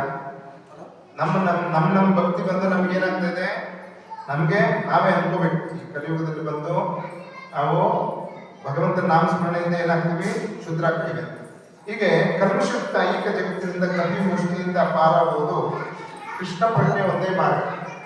ಈ ಭೌತಿಕ ಜಗತ್ತಿನಿಂದ ಒಂದು ಪಾರಾಗಬೇಕಂದ್ರೆ ಭಕ್ತಿ ಒಂದೇ ಮಾರ್ಗ, ಹೌದಲ್ಲ? ಒಂದು ಚೆನ್ನಾಗಿ ಯಾರು ಗಂಟು ಹಾಕ್ಬಿಟ್ಟಿದ್ದಾರೆ, ಗಂಟನ್ನು ಬಿಡಿಸ್ಬೇಕು ಅಂದ್ರೆ ಯಾರು ಇನ್ನೊಬ್ರು ಬೇಕು. ಹಂಗೆ ಈ ಜನ್ಮ ಮೃತ್ಯು ಜರ ವ್ಯಾಧಿ ಎಂಬ ಭವಸಾಗರದಿಂದ ದಾಟಬೇಕು ಅಂದ್ರೆ ಗುರುಗಳಿಂದ ಮಾತ್ರ ಸಾಧ್ಯ. ಏನ್ ಮಾಡ್ತಾರೆ, ಗಂಟು ಬ್ರಹ್ಮ ಗಂಟು ಅಂತ ಹೇಳ್ತಾರಲ್ಲ, ಆ ಗಂಟನ್ನು ಬಿಡಿಸ್ಬೇಕು ಅಂದ್ರೆ ನಾವು ಸಂಸಾರದಲ್ಲಿ ಇದು ಬಂದಿದ್ದೆಲ್ಲ ಕೂತ್ಕೊಂಡ್ಬಿಟ್ಟಿದ್ವಿ. ಅದನ್ನು ಬಿಡಿಸೋದು ಯಾರು ಯಾರು ನಿಮ್ ಜೊತೆಗೆ ಬರಲ್ಲಪ್ಪ. ಓಕೆ, ಕೆಲವರು ಒಬ್ಬ ರಾಜ ಗುರುಗಳು ಬಂದಿದ್ದಾರೆ, ಗುರುಗಳು ಬಂದ್ಬಿಟ್ಟು ಏನ್ ಮಾಡಿದ್ದಾರೆ ನೋಡಪ್ಪ, ಆಕ್ಚುಲಿ ಗುರುಗಳು ಏನಕ್ಕೋಸ್ಕರ ಬರ್ತಾರೆ? ಆಕ್ಚುಲಿ ಗುರುಗಳು ಬರೋದೇನಕ್ಕೆ? ನಮಗೆ ಜ್ಞಾನ ಕೊಡೋದಕ್ಕೋಸ್ಕರ ಬರ್ತಾರೆ. ನಾವು ಭಕ್ತಿಗೆ ಏನ್ ಮಾಡ್ಬೇಕು ಅಂತ ಜ್ಞಾನ ಕೊಡೋದಕ್ಕೋಸ್ಕರ ಬರ್ತಾರೆ. ಈಗ ಗುರುಗಳು ಬಂದ್ರು, ಆದ್ರೆ ಆ ರಾಜಕ್ಕೆ ಬಂದು ಭಕ್ತಿ ಮಾಡ್ಬೇಕು ಅಂತ ಆಸಕ್ತಿನೇ ಇಲ್ಲ. ಹಾಗೇನ್ ಮಾಡಿದ್ರು, ನೋಡಪ್ಪ ನನ್ನ ಆಸೆ ಇದೆ, ಅದನ್ನು ಪೂರೈಸ್ಬಿಡು ಸಾಕು. ಆಯ್ತು ಹೇಳಿ ಗುರುಗಳೇ, ನನ್ನ ಹತ್ರ ಒಬ್ಬ ದಡ್ಡ ಇದ್ದಾನೆ, ಅವ್ನ ರಾಜ್ಯದಲ್ಲಿ ಯಾವ್ದಾರ ಒಂದು ಕೆಲಸ ಕೊಡು ಅಂತ ಹೇಳಿ. ಆಯ್ತು ಗುರುಗಳೇ ಅಂತ ಹೇಳ್ತಾನೆ. ಆ ದಡ್ಡ ಬರ್ತಾನೆ. ಆ ದಡ್ಡಂಗೆ ಏನ್ ಕೆಲಸ ಅಂದ್ರೆ ಗುರುಗಳು ದೊಣ್ಣೆ ಇಟ್ಕೊಂಡು ಸುತ್ತಬೇಕು. ಆಯ್ತು ಅಂತ ಏನ್ ಮಾಡ್ತಾ ಇದ್ದಾನೆ, ಸುತ್ತಾ ಇದ್ದಾನೆ. ಇವನು ವಯಸ್ಸಾಯ್ತು. ವಯಸ್ಸಾದಾಗ ಏನ್ ಅನ್ನಿಸ್ತು, ಆ ಮೂರ್ಖನ್ ನೋಡ್ಬೇಕು ಅನ್ನಿಸ್ತು. ಮೂರ್ಖನ್ ಕರೆದ್ರು, ನೋಡಪ್ಪ ರಾಜ ನೀನ್ ನೋಡ್ಬೇಕಂತ ಬಾರ. ಮೂರ್ಖ ಹೋದ, ರಾಜ ಮುಂದೆ ನಿಂತ್ಕೊಂಡ. ರಾಜ ಹೇಳ್ದ, ನೋಡಪ್ಪ ನಾನು ಹೋಗ್ತಾ ಇದ್ದೀನಿ. ಅಯ್ಯೋ ನಾನು ನಿಮ್ ಜೊತೆ ಬರ್ತೀನಿ ಅಂತ. ನಿನ್ನ ಹೆಂಗಪ್ಪ ನಾನು ಕರ್ಕೊಂಡು ಹೋಗಕ್ಕಾಗತ್ತೆ? ಇಲ್ಲ ಇಲ್ಲ ರಾಜ, ನೀನ್ ಹೆಂಡತಿನ ಕರ್ಕೊಂಡು ಹೋಗ್ತಾ ಇದ್ದ? ಇಲ್ಲಪ್ಪ ನನ್ನ ಹೆಂಡತಿನ ಸಹ ನಾನು ಕರ್ಕೊಂಡು ನೀನ್ ಸಂಪಾದನೆ ಮಾಡ್ಯಾರ ಹಣ ಎಲ್ಲ ನೀನ್ ತಗೊಂಡೋಗ್ತಾ ಇದ್ದಾನೆ. ಒಯ್ ನಾನೆಲ್ಲಿ ತಗೊಂಡೋಗಿ ಬರ್ತೀಯಾ? ನಿನ್ ಜೊತೆ ನಿನ್ ಮಕ್ಕಳನ್ನೆಲ್ಲ ಕರ್ಕೊಂಡು ಹೋಗ್ತಾ ಇದ್ದಾನೆ ಎಲ್ಲಾರು? ಇಲ್ಲಪ್ಪ ನಾನು ಈ ಕೊನೆ ಕ್ಷಣದಲ್ಲಿ ನಾನು ಅವ್ರನ್ನೂ ಸಹ ಕರ್ಕೊಂಡು ಹೋಗ್ಬೇಕಾಗತ್ತೆ. ಆಮೇಲೆ ಸ್ವಲ್ಪ ಹೊತ್ತಾದ್ಮೇಲೆ, ನೋಡಪ್ಪ ಇನ್ನೊಬ್ಬ ದಡ್ಡರಿಗೆ ಈ ದಂಡ ಕೊಟ್ಬಿಟ್ಟು ನೀನ್ ನಿವೃತ್ತಿ ತಗೊಂಡು ನಿಮ್ಗೆ ಸಂಬಳ ಬರುತ್ತೆ ಅಂತ ತಕ್ಷಣ ತಗೊಂಡೋಗ ರಾಜನ ಕೈಗೆ ಕೊಟ್ಟ. ರಾಜ, ನಾನ ಮೂರ್ಖ? ಹೌದು ನೀವೇ ಮೂರ್ಖ. ನಿಮ್ಗೆ ಗೊತ್ತು, ಸತ್ತ ನಿನ್ನ ಹೆಂಡತಿ ಬರಲ್ಲ ನಿನ್ ಜೊತೆ, ನಿನ್ ಸಂಪಾದನೆ ಮೇಲೆ ಹಣ ಬರಲ್ಲ ಅಲ್ವಾ, ನಿನ್ ಮಕ್ಕಳು ನಿನ್ ಜೊತೆ ಬರಲ್ಲ, ಆದ್ರೂ ಸಹ ನೀನ್ ಭಕ್ತಿನೇ ಮಾಡಿರಲ್ಲ. ನಿಮ್ಗಿಂತ ದೊಡ್ಡ ಮೂರ್ಖ ಇನ್ಯಾರವ್ರೆ? ಹೌದಲ್ಲ? ನಾವು ಯೋಚನೆ ಮಾಡೋದು, ನಮ್ಮ ಜೊತೆ ಯಾರು ಸಹ ನಮ್ಮ ಸಂತಕ್ಕೆ ಬರಲ್ಲ. ನಾವು ಎಷ್ಟು ಗೋವಿಂದನ ನಾಮಸ್ಮರಣೆ ಮಾಡ್ತೀವಿ ಅಷ್ಟು ಮಾತ್ರ ನಮ್ಮ ಜೊತೆ ಬರೋದು ಅಲ್ವಾ. ಭಜಗೋವಿಂದಂ ಭಜಗೋವಿಂದಂ ಭಜಗೋವಿಂದಂ ಮೂಢಮತೆ ಸಂಪ್ರಾಯತ ನಾಕಾಲೆ ನಹಿ ನಹಿ ರಕ್ಷತೆ ಕರೆ. ಈ ಸಾಯ ಸಮಯದಲ್ಲಿ ಯಾವ ಭೌತಿಕ ಜಗತ್ತಿನಲ್ಲಿರುವಂತ ನಾವು ಭೌತಿಕ ಜ್ಞಾನ, ಹಣ ಯಾವುದು ನಮ್ಮ ಜೊತೆ ಬರೋದು. ಎಷ್ಟು ಗೋವಿಂದನ ನಾಮಸ್ಮರಣೆ ಮಾಡ್ತೀವಿ ಅಷ್ಟು ಮಾತ್ರ ನಮ್ಮ ಜೊತೆ ಬರೋದು. ಹೌದಲ್ಲ ಅಲ್ವಾ? ಅದರಿಂದ ಐಕ ಕಪಿಮುಷ್ಟಿಯಿಂದ ಬಿಡಿಸ್ಕೊಳ್ಳೋದು ಅಷ್ಟು ಈಸಿ ಅಲ್ಲ. ಹೇಗೆ ಡೈಲಿ ಜಪ ಮಾಡ್ತಾ ಮಾಡ್ತಾ ಅನಿಷ್ಟೇ ಬೆಳಿಬೇಕು. ಎಲ್ಲ ಭಕ್ತಿ ಸೇವೆಯನ್ನು ದೇವತಾ ಪರಮಪುರುಷನಾದ ಕೃಷ್ಣನಿಗೆ ಅರ್ಪಿಸಬೇಕೆಂದ ಮಾತಿನ ಅರ್ಚವನ್ನು ತೀರಿಸುತ್ತಾರೆ. ಈ ಭೌತಿಕ ಜಗತ್ತಿನಲ್ಲಿ ಏನೋ ಕೃಷ್ಣನ್ ಪೂಜೆ ಮಾಡಿದ್ರು ಒಂದೇ ಬಿಡಿ, ನಾವು ಅಲ್ಲಿ ಯಾವುದು ಕಾಳಿ ಪೂಜೆ ಮಾಡಿದ್ರು ಒಂದೇ ಬಿಡಿ ಅಂತ ಕಾಳಿನೇ ಬಂದು ಇಲ್ಲಿ ಪೂಜೆ ಮಾಡ್ಕೊಂಡಿದ್ದಾರೆ. ಓಕೆ, ಸೊ ಕೃಷ್ಣ ಬಂದು ಯಾವಾಗ ಬಂದು ಯಾರಿಗೆ ಭೃಗು ಮೋಷನ್ಗೆ ಡೌಟ್ ಆಗೋದು ಏನಂತ, ಎಲ್ಲ ಯಜ್ಞಗಳಿಗೆ ಯಾರು ಅಧಿಪತಿ ಅಂತ. ಭೋಕ್ತಾರಂತೆ ಸರ್ವಲೋಕ ಮಹೇಶ್ವರ, ಯಾರು ಸರ್ವಲೋಕ ಮಹೇಶ್ವರ? ಇವರು ಡೌಟ್. ತ್ರಿಮೂರ್ತಿಗಳಿದ್ದಾರೆ, ಯಾರ್ಯಾರು? ಬ್ರಹ್ಮ ವಿಷ್ಣು ಮಹೇಶ್ವರ. ಸೊ ಓಕೆ, ನಾರದ ಮುನಿಗಳು ಬಂದ್ರು, ಒಂದು ಕೆಲಸ ಮಾಡಪ್ಪ, ಈ ತ್ರಿಮೂರ್ತಿಗಳನ್ನ ನೀವು ಪರೀಕ್ಷೆ ಮಾಡ್ಬೇಕು, ನಿಮಗೆ ಗೊತ್ತಾಗುತ್ತೆ ಯಾರು ದೊಡ್ಡವರು. ಭೃಗು ಮಹರ್ಷಿ ಹೋದ್ರು, ಮತ್ತೆ ಟೆಸ್ಟ್ ಮಾಡ್ಬೇಕು ಅಂತ ಇತ್ತಲ್ಲ, ಹೋದ್ರು ಡೈರೆಕ್ಟ್ ಬ್ರಹ್ಮಲೋಕಕ್ಕೆ ಹೋದ್ರು. ಆಕ್ಚುಲಿ ಭೃಗು ಮಹರ್ಷಿ ಬ್ರಹ್ಮನ ಮಗ. ಹೋಗಿ ಸುಮ್ಮನೆ ಹೋಗಿ ನಿಂತ್ಕೊಂಡ್ಬಿಟ್ರು. ಹೀಗೆ ಬ್ರಹ್ಮದೇವ್ರು ಯೋಚನೆ ಮಾಡಿದ್ರು, ಬಡ್ಡಿಯಾದ ಇವ್ನು ನೋಡಿದ್ರೆ ನನ್ನ ಮಗ ನನಗೆ ನಮಸ್ಕಾರ ಮಾಡ್ಬಿಟ್ಟು ಈಗ ಮುಂದೆ ಜೋರಾಗಿ ನೋಡ್ತಾವಲ್ಲ ಅಂತ ಕೋಪ ಮಾಡ್ಬಿಟ್ಟು. ಆಗ ಭೃಗು ಗೊತ್ತಾಯ್ತು, ಇವನು ತನ್ನ ಕೋಪನೇ ತಡ್ಕೊಳಕ್ಕಾಗಲ್ಲ, ಇವನು ಹೆಂಗ್ ದೊಡ್ಡವರಾಗಕ್ಕೆ ಸಾಧ್ಯ ಅಂದ್ಬಿಟ್ಟು ಏನ್ ಮಾಡಿದ್ರು, ಅಲ್ಲಿಂದ ಹೋದ್ರು ಶಿವನ ಹತ್ರಕ್ಕೆ ಹೋದ್ರು. ಶಿವ ಓಡ್ ಬಂದು, ಯಾಕಂದ್ರೆ ಶಿವನ ಉಪ್ಪಿನಿಂದನೇ ರುದ್ರ ಬಂದಿರೋದು, ಅದರಿಂದ ಇವ್ರೇನಾದ್ರೂ ಅಣ್ಣ ತಮ್ಮಂದಿರು. ಭೃಗು ಬಂದ್ರೆ ಅವ್ರ ತಮ್ಮ ತಕ್ಷಣ ಹೋಗಿ ತಪ್ಕೊಳಕ್ ಹೋದ್ರು. ಸ್ಟಾಪ್ ಸ್ಟಾಪ್, ಬರೀ ನಿನ್ ಮೈಯಲ್ಲಿರೋದು ಬರೀ ಬೂದಿ. ಶಿವನ ಮೈ ಮೇಲೆ ಏನಿದೆ? ಬೂದಿ. ಈ ಬೂದಿಯನ್ನ ನನ್ನ ಮೈಗೆಲ್ಲ ಅಂಟಿಕೊಂಡು ತಲೆ ನಿಂತ್ಕೊಂಡು. ಶಿವನಿಗೆ ಎಷ್ಟು ಕೋಪ ಬಂತು ಅಂದ್ರೆ ಪಾರ್ವದೇವಿ ಫಸ್ಟ್ ಪಾದಕ್ಕೆ ಬಿಟ್ಬಿಟ್ರು, ಸ್ವಲ್ಪ ಶಾಂತರಾಗಿ. ಹಾಗೇನಾಗಾಯ್ತು, ಇವರು ಸಹ ಕೋಪ ತಡ್ಕೊಳಕ್ಕಾಗಲ್ಲ. ಇವ್ರಿಗೆ ಹಿಂಗೆ ಫಸ್ಟ್ ಬಂದೇನೋ ಮನಸ್ಸಿನಿಂದ ಅಪರಾಧ ಮಾಡಿದ್ರು, ನೆಕ್ಸ್ಟ್ ಇವ್ರಿಗೆ ಹೆಂಗ್ ಮಾಡಿದ್ರು, ಮಾತಿನಿಂದ ಅಪರಾಧ ಮಾಡಿದ್ರು, ನೆಕ್ಸ್ಟ್ ಡೈರೆಕ್ಟ್ ವೈಕುಂಠಕ್ಕೆ ಹೋದ್ರು. ಹೋಗಿ ಭಗವಂತ ಮನೆಗೆ ಎದ್ದು ಎದೆ ಒದ್ದೆ ಬಿಡುತ್ತೆ. ಎದೆ ಬಂದ ತಕ್ಷಣ ಭಗವಂತ ಜಗತ್ತಿಗೆ ಹೊಡೆಯೋಣ ಅಂತ ತಂದೆ ಎತ್ತಿ ಅವ್ರ ಪಾದ ಹತ್ರ ಕೂತ್ಕೊಡ್ತಾರೆ. ಕಮಲದಂತ ಪಾದಕ್ಕೆ ವಜ್ರದಂತ ಈ ಎದೆ ತಾಕಿ ನೋವಾಗಿದೆ ಅಂತ ಏನ್ ಮಾಡ್ತಾರೆ, ಅವ್ರ ಪಾದ ಸೇವೆ ಮಾಡ್ತಾರೆ. ಅವಾಗ ಅರಿವಾಯ್ತು, ನಾನ್ ಬಂದು ಇವನಿಗೆ ಎಲ್ಲಾ ತರ ಅಪರಾಧ ಮಾಡಿದ್ರು ನೀವು ನನ್ನ ಇಷ್ಟೊಂದು ಸೇವೆ ಮಾಡ್ತದಲ್ಲ, ಇವನೇ ಶ್ರೇಷ್ಠ ಅಂತ ಏನ್ ಮಾಡಿದ್ರು. ಮತ್ತೆ ಭೂಲೋಕಕ್ಕೆ ಬಂದು ಏನ್ ಮಾಡಿದ್ರು, ಯಜ್ಞ ಫಲನ ಭಗವಂತ ನಾರಾಯಣನೇ ಶ್ರೇಷ್ಠ ಅಂದ್ಬಿಟ್ಟು ಏನ್ ಮಾಡಿದ್ರು. ಆಗ ಏನ್ ಮಾಡಿದ್ರು, ಭಗವಂತನಿಗೆ ಅರ್ಪಣೆ ಮಾಡಿದ್ರು. ಹೀಗೆ ಭಗವಂತ ಒಂದು ಎಷ್ಟು ತಾಳ್ಮೆ ಇರ್ಬೇಕು ಭಗವಂತನಿಗೆ ಅಲ್ಲ. ಈಗ ಭಗವಂತನಷ್ಟು ನಾವ್ ಏನ್ ಬೈಲಿ ಮಾಡ್ಲಿ ನಮ್ಮ ಮೇಲೆ ಯಾವತ್ತೂ ಸಹ ಬೇಜಾರು ಮಾಡ್ಕೊಳ್ಳೋದು, ಹೌದಲ್ಲ. ಆದ್ರೂ ಸಹ ನಮ್ಗೆ ಕೃಪೆ ಕೊಡಕ್ಕೆ ರೆಡಿಯಾಗಿ ನಿಂತಿರೋದು ಯಾರು, ನಮ್ಮಪ್ಪ ನಿಮ್ಮಪ್ಪ. ನಾವು ಮಾತ್ರ ಏನ್ ಮಾಡ್ತೀವಿ, ಅಯ್ಯೋ ಬಂದ್ರಾಯ್ತು ಬಿಡು, ಅಲ್ಲೇನ್ ಮಾಡಕ್ ಕೆಲಸ ಇಲ್ಲ, ಅದಕ್ಕೆ ಇಷ್ಟೊಂದು ಜನ ಕೂತಾರೆ, ನಮಗ್ ಮಾಡಕ್ ಕೆಲಸ ಇದೆ ಅಂತ. ನಿಜವಾದ ಕೆಲಸ ಏನಾಗ್ಬೇಕು ಅಂತಾರೆ, ಭಕ್ತಿ ಅನ್ನೋದು ಏನಾಗ್ಬಿಟ್ಟಿದೆ, ಪಾನಿಪುರಿ ಮೇಲೆ ಒಂಥರ ಕ್ಯಾರೆಟ್ ಬದಲಿಸ್ತಾನೆ. ಮೈನ್ ಊಟ ಏನಾಗ್ಬೇಕು, ಭಕ್ತಿ ಆಗ್ಬೇಕು. ಮಾಡಿದ್ರಾಯ್ತು, ಇನ್ನು ವಯಸ್ಸಾಗಿಲ್ಲ ನಮ್ಗೆ, ಚೆನ್ನಾಗಿದ್ದೀವಿ. ಇನ್ನು ವಯಸ್ಸಾದ್ಮೇಲೆ ಏನು ಆಯ್ತಾರಲ್ಲ ಅಂತ ಭಕ್ತಿ ಮಾಡ್ಬೇಕು. ಏನು ಆಗ್ಬೇಕಾದ್ರೆ ಏನೂ ಆಗೋದಿಲ್ಲ. ಜಪ ಮಾಡೋಕ್ ಬಂದ್ರೆ ಬಾಯೇ ತಿರ್ಗೋದಿಲ್ಲ. ಓಕೆ, ಸೇವೆ ಮಾಡಕ್ ಬರ್ಬೇಕು ಅಂದ್ರೆ ದೇಹದಲ್ಲಿ ಶಕ್ತಿನೇ ಇರೋದಿಲ್ಲ. ಚೆನ್ನಾಗಿರ್ಬೇಕಾದ್ರೆ ಭಕ್ತಿ ಮಾಡ್ಬೇಕು ಬೇಡ. ಓಕೆ, ಹೀಗೆ ಭಗವಂತ ಬಂದು ಏನ್ ಮಾಡ್ಬೇಕು, ಇಲ್ಲಿ ನಾವು ಅರ್ಥ ಮಾಡ್ಬೇಕು. ನೆಕ್ಸ್ಟ್ ಏನು, ಒಬ್ಬ ಅರ್ಹ ಗುರುಗಳಿಂದ ಕಲಿಬೇಕು. ನೋಡಿ, ಇಸ್ಕಾನಿಗೆ ಬಂದು ಯಾವ ಸಂಪ್ರದಾಯ ಆಚರಿಸೋದು, ಬ್ರಹ್ಮ ಮಧ್ವ ಗೌಡಿಯ ಸಂಪ್ರದಾಯ. ಒಟ್ಟು 4 ಸಂಪ್ರದಾಯಗಳು. ಯಾವ್ದಾವುದು, ಬ್ರಹ್ಮ ಸಂಪ್ರದಾಯ, ರುದ್ರ ಸಂಪ್ರದಾಯ, ಕುಮಾರ ಸಂಪ್ರದಾಯ, ಮತ್ತೆ ಶ್ರೀ ಸಂಪ್ರದಾಯ. ಒಟ್ಟು 4 ಸಂಪ್ರದಾಯ. ಜ್ಞಾನ ತಗೊಂಡ್ರೆ 4 ಆಚಾರ್ಯರಿಂದ, ಆ ಪರಂಪರೆಯಲ್ಲಿ ಬಂದಂತ ಆಚಾರ್ಯರಿಂದ ಮಾತ್ರ ತಗೋಬೇಕು. ಯಾರೋ ಒಬ್ರು ತುಂಬಾ ಓದ್ಬಿಟ್ಟಿದ್ದೀನಿ ಅಂತ ಅವರೇ ಒಂದು ಸಂಘ ಓಪನ್ ಮಾಡಿದ್ರೆ ಅದು ತಪ್ಪಾಗ್ಬಿಡುತ್ತೆ. ಯಾಕಂದ್ರೆ ಒಬ್ಬ ಗುರುಗಳು ಸಹ ಇನ್ನೊಬ್ಬರ ಶಿಷ್ಯರಾಗಿರ್ಬೇಕು. ಓಕೆ, ಸೊ ಹೀಗೆ ಭಗವಂತನ ಸ್ವಯಂ ಬ್ರಹ್ಮದೇವರಿಗೆ ಜ್ಞಾನ ಕೊಟ್ಟು, ಬ್ರಹ್ಮದೇವರಿಂದ ಏನಾಗುತ್ತೆ, ಸೊ ಹೀಗೆ ವ್ಯಾಸದೇವರು, ನಾರದ ಮುನಿಗಳು, ವ್ಯಾಸದೇವರು ಹೀಗೆ ಬಂದು 32ನೇ ಗುರುಗಳಾಗಿ ಎ ಸಿ ಭಕ್ತಿ ವೇದಾಂತ ಸ್ವಾಮಿ ಪ್ರಭುಪಾದ ಗುರುಗಳು. ಹೇಗೆ ಒಂಥರ ಪೋಸ್ಟ್ ಮ್ಯಾನ್ ತರ ಏನ್ ಕೆಲಸ ಮಾಡೋದು, ಪೋಸ್ಟ್ ಮ್ಯಾನ್.